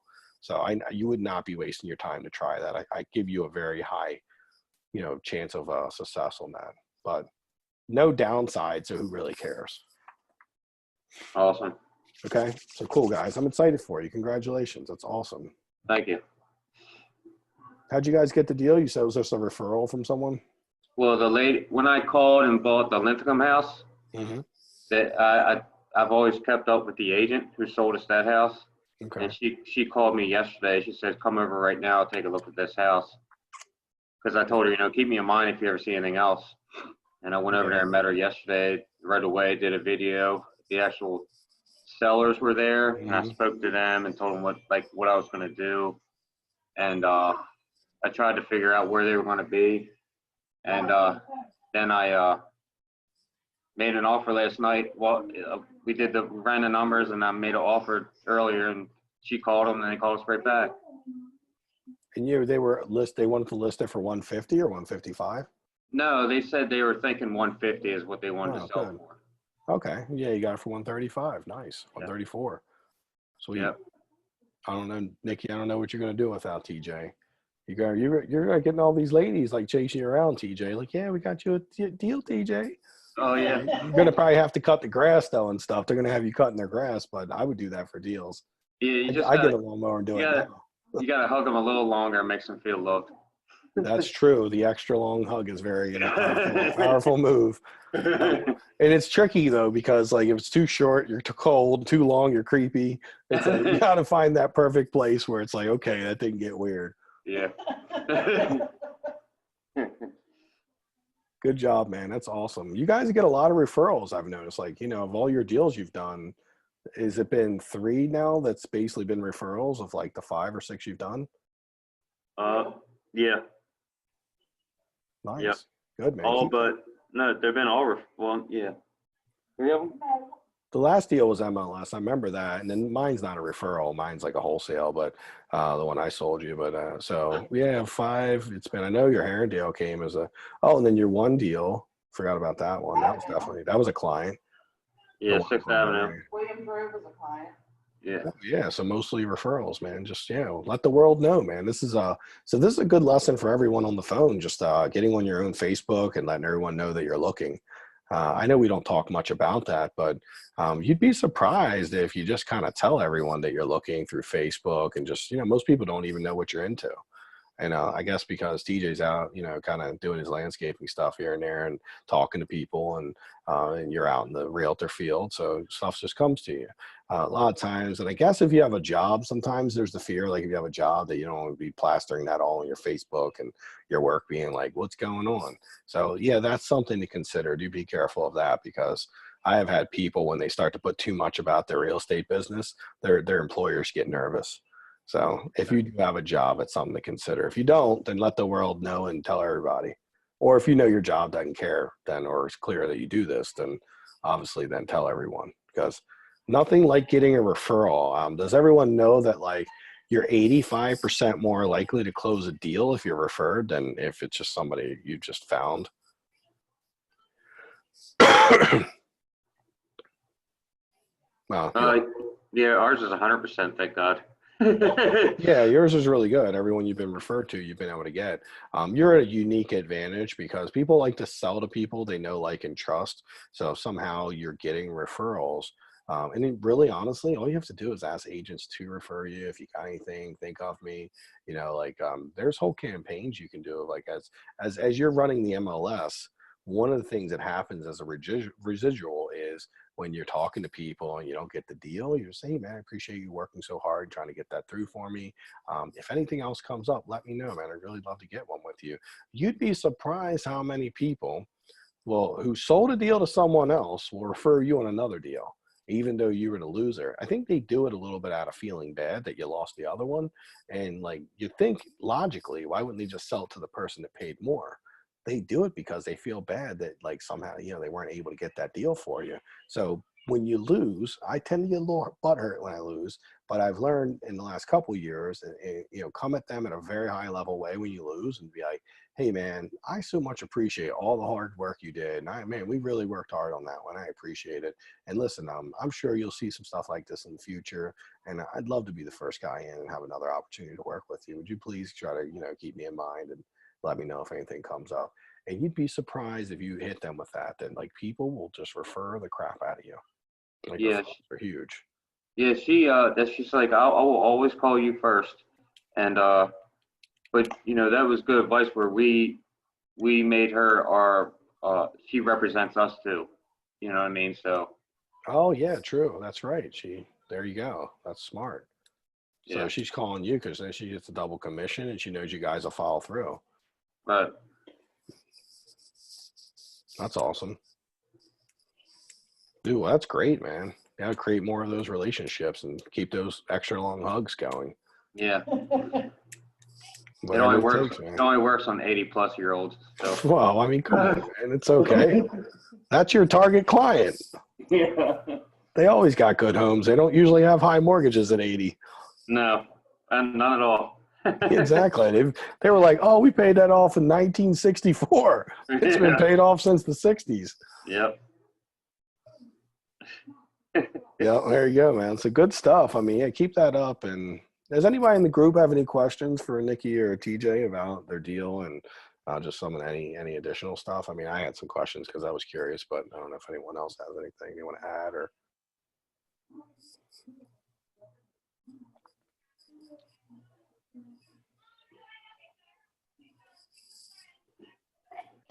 Well, sweet. All right. Awesome, guys. If you guys don't have any questions, we're going to get going. If you do have something, jump in. I've got time and I can jump into more stuff, answer any questions. I know a lot of people like to just listen and pick up some tips and everything. So hopefully we had some today and the extra long hug, pay attention to the cost on your hard money and, all the details for that. And, just in general, just keep working hard on keeping your costs down in general is always really big. And, in a business, there's so much that can leak out of your business that the reason I always advise people not to overdo it when they're new is because if you're doing too many, like 2 flips at once, you often just like the money that in a flip. I mean, I assume that Steve's probably feeling and seeing this right now, and Marlo and David and Gigi's done flips in the past, and Gerhard, you've done them in the past too, and Nikki. It's insane how much money leaves through your hands when you're doing a flip. Like, it's like you go from rich to poor and then rich to poor and rich to poor. So it's a lot of money exchanging hands. So there's a lot of opportunity for less money to exchange hands. Think of it like if you could just skim off the top of your own business is the way I think about cutting costs. And just, you were like this little fairy who just went around and just skimmed dollars. It's insane how much money you can make and by being a little more frugal. So flipping businesses, like my account is like on fire sometimes. There's so much money going. I have a credit card I just paid the other day. It's $45K. I just paid it 9 days ago, paid it off, and it has $45K on it in 9 days. So you think that in that $45K, even as good as I am, I would say that there's zero chance that in that $45K, I couldn't go back and audit that $45K for a day and find a couple $1,000s and things I could do differently. True, that is definitely the truth, even at my level. When you're newer, there's even more. So that's what we were talking about today. It's just on one little piece of this, but I want you to take on the persona of like you guys being like, like little, deal hackers. You're just constantly looking like, where's the money at? Where can I save? Because the compounding effect of saving a couple dollars here, 1,000 there, 2,000 here. TJ was just telling us how he decided to do the waterproofing with a couple guys he got, and now it's probably going to eat and doing the foundation also too. So he's probably taking like $15,000-$16,000 job and going to be doing it for like $5,000-$6K max, maybe even cheaper, saving a lot of money. And that's a great way to start his flip. And before, and I'm sure you didn't mind me sharing this, before he was spending a little more than the budget. So like we were talking about, how do you spend less? Because he was spending a little more than the budget. So now, like, he's gone from spending a little more than the budget to spending way less, which is a huge difference maker. Over the life of this job, it's going to be just getting this thing done more affordably. And when you can get things done more affordably, you can be more competitive on your offers. You can start winning more deals, and you can really just run an amazing business that you have complete control over. So this isn't always just about cutting costs, but when you do have a deep understanding of what money is going in and out, and you know that you're not losing money, it also creates a lot of confidence too. Like a lot of knowing exactly what's going on with your money. I would say the times I feel the worst about my money is when I put my head in the sand because I'm too busy and I'm not looking at it. Because sometimes I get real busy and I won't even look at my bank accounts for a couple months. And, there's money in there, thank God still. But, but it's like, I just feel a little, like I don't sleep well at night when I haven't looked at them because I'm like, crap, honestly, we should be looking at our bank accounts weekly. And I go like a month, 2 months, and I haven't looked at them at all. Like, yeah, that's scary. You should never do that. Right? You have to make time because it also just keeps you in a very comfortable position. You're never going to be out of the know. The times I've gotten most frustrated in my life about anything is when I assumed something was being done and then found out 5-6 weeks later it was not. And then I really wasn't mad at the person who hadn't done it. I was more mad at myself that I just didn't check on it and I let it get out of hand, because it is really always, everything falls back to the leader. We're 100% accountable to everything we do. So, if there's something that's being done wrong, it's always the leader, and we have to take responsibility, right? We control that, which puts us in power. So keep cutting your costs, keep finding ways to get things done cheaper. Steve, I know you're ready to do your basement. If there's anything you can do or any help you need, you want to send me a video or anything, we can talk through it again and try to cut the cost down even more on that. I mean, even just 500 or $1,000 bucks, man, like let's find ways to save money, because every month we can do it for sure. So you got enough going on that shouldn't always never be the case, right? Like every little detail matters, every detail. Down to like when you go to McDonald's, don't fall for the 2 for $5, dude. That ain't even close to a best deal. Go to Wendy's for the 4 for $4. Get more for less money. Hey, I got a quick question for you before you go. Yeah, so money thing. So from your experience, how often do the lenders kind of rearrange the draw? And the reason I ask that is because I had my framer do some stuff that was in draw number 4, draw number 5. Do they typically stick to the draw schedule, or it all depends as long as he sees that it's done? From your experience, what are your thoughts? Who did you do your loan with? Was it Washington Capital also, or no? No, I actually went through Krupp, Maryland Private Lender, Michael Krupp. Oh, Michael Krupp. Okay, I've heard of him. I'm assuming he's pretty cool. I mean, I've heard no bad things about him. So, I mean, often they'll usually like line item it for you. And if you're like, hey, man, I did some other line items. Generally, when I put a draw in, what I do is I could be like, instead of saying draw 1, I'll be like, hey, dude, I kind of got some things mixed, but they're finished. Here's all the things I've got done. Can I collect this much money, and here's what's complete? And they're usually willing to work with you, because obviously you kind of need the money to keep going. As long as you've completed it, they're very unwilling to pay you for anything that's partially complete. But if you went a little out of turn, then, because they know you're not going to get that 100% right when you're giving it to them ahead of time. And sometimes, right, you're doing things, you did those things because they were in the best interest of keeping your, getting stuff done. So it's not like you did it for a bad reason. You did it for a good, you're just keeping stuff going. So sometimes we have to kind of do things on the fly. The only thing I found them to be very hardcore about is if you try to be like, hey, man, I got half done, give me half the money. Probably not going to happen. That's why it's good to line item everything out. They don't want to give you any money if you're half done. But if you're fully done, and yes, it's a little out of line, there's a good chance. I mean, especially I would think Michael Krupp, he's been around the block. So it's his own money. So he's not like a dickhead. It's, he's a pretty nice guy from what everyone's told me. But you might report back and tell me I'm wrong about that, and that would be something new I didn't know about him, because I have never worked with him personally, but I have known a few people who've worked with him, and overall, I've gotten the impression that he's pretty flexible. Yeah, so far he's been great, but I just wanted to, run that question past you before I presented it to him, just to kind of get your thoughts. So. Yeah, I think ask for a little, because here's the thing: if you get too many things that you've done a little in advance and you got all that money out, you'll kind of need to recoup them. As long as they're done, because eventually you don't want that compounding, and then you're like so out of pocket that it puts you in a financial spot. Exactly. Okay, cool. Thanks, Mike. If you show him that house tied up and all that framing done, dude, I promise you he's going to walk through there and be like, high five. Like, because his biggest fear was you were just going to get, like, that thing was going to be a mess. Like, you're getting through the hard part right now. So when you get through that, he's going to walk a little taller and talk to you a little differently once he sees that thing framed in and done. And so believe me, it's going to be a good thing, because he's going to be proud of you that you got that done. He's going to treat you a little higher level of respect, because honestly, not everyone can get through a house that hard. I mean, I watched a flipping show. He's #1 flipper in the country, this and that, like bullshit. And then we're watching on the plane. I cuss at the TV shows because they're all so stupid. I'm just like, I guess that's part of being on the show. Like, they don't pick people and know what they're doing. The guy framed a whole back of a house, like what you did. He paid $30,000 for it, by the way. So of course I'm cussing at that, because I'm like, $30,000, really? Like, you just paid like 10 and he paid 30, and he's the number. Right. But this was the best part is, like, he come in after it was done, and somebody was like, yeah, that's all wrong. Like, that's completely not the code. This is wrong. And the guy's like, I've done 100 flips, and you don't even know, like, even the basics. Not like his first flip, and he had to take and tear it all down, and it cost him $20K to fix it. And I was like, me and Tanya, I'm putting it, Tanya, you got to listen to this. Like, it's crazy. Like, he's spending $50,000 doing what you did. He did it wrong. He paid too much for it. And then he looked at the end after it was all done. This is the part me and Tanya cracked up.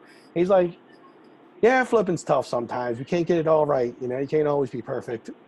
And I was like, you spent $50K. You cannot do that every single time. I promise you, every time, if you know just even a little something. Now, this is not a newbie. This guy was like a professional project manager. He was someone who claimed to know construction. So I'm not judging the fact your first flip that happened. I mean, if we're working together, hopefully that would never happen. But you know, it's pretty insane when he's done 100 houses. And he's a high-end renovator in Chicago, so he's like a very high-end guy. And stuff they did was beautiful, but they paid so much money for everything. They made no money either. We could really use this deal. We need a win. I think you need a win because you're spending, you know, $50,000 on the framing. Then they got this freaking stuff done out front, like this. What's it called? Like the stuff at the top of like a row home. Crap, I forgot the name of it because I haven't done it so long. Anyhow, it's like this detailed stuff. You can do it in wood, by the way, and it totally looks fine. It costs $50. The soffit, Mike, is it called soffit? Is that what it is? The soffit, it's what is it at the top? It's a cornice, it's called cornice. Cornice, yeah, the fancy cornice stuff, at right? the top. Yeah, so she did cornice on a row home, and she got it done in metal, and it was $24,000 to do it versus $1,500 in wood. And it was just like driving me nuts to watch this. I mean, it made my plane ride go, but I feel like I needed like blood pressure medicine after I was done watching. I was like, 24,000, like for real? Come on. Like seriously, that's $1,500 max in wood. You just paid 24 grand to get it done. You think anybody noticed whether it was wood or metal? Like it's freaking 70 foot in the air. I don't think people could notice it at all. She's like, well, this house won't sell it if we go cheap and put wood up there. I'm like, yes, it will. Of course it will. Like, I promise you it will. If I feel like just going there and like, she just paid me to cuss her out all the time, tell her to stop doing that stuff. They would make profit if they stopped doing that. They just learned a few things because their houses are amazing. She was a designer, and the houses turned out just phenomenal when they were done. I mean, they were so nice. The issue was they're spending like $300-400K on budgets. You know, they were like, oh, it's $300K, but it turned into $4, and then they'd be like, we made $30K on a $1.3 million property. So if they just would stay at the $300K, everything would be awesome. Maybe make some real money, but anyhow, it's not everyone's going to be great. And they're got a show, so you think they're going to be reaching out to improve? Probably not.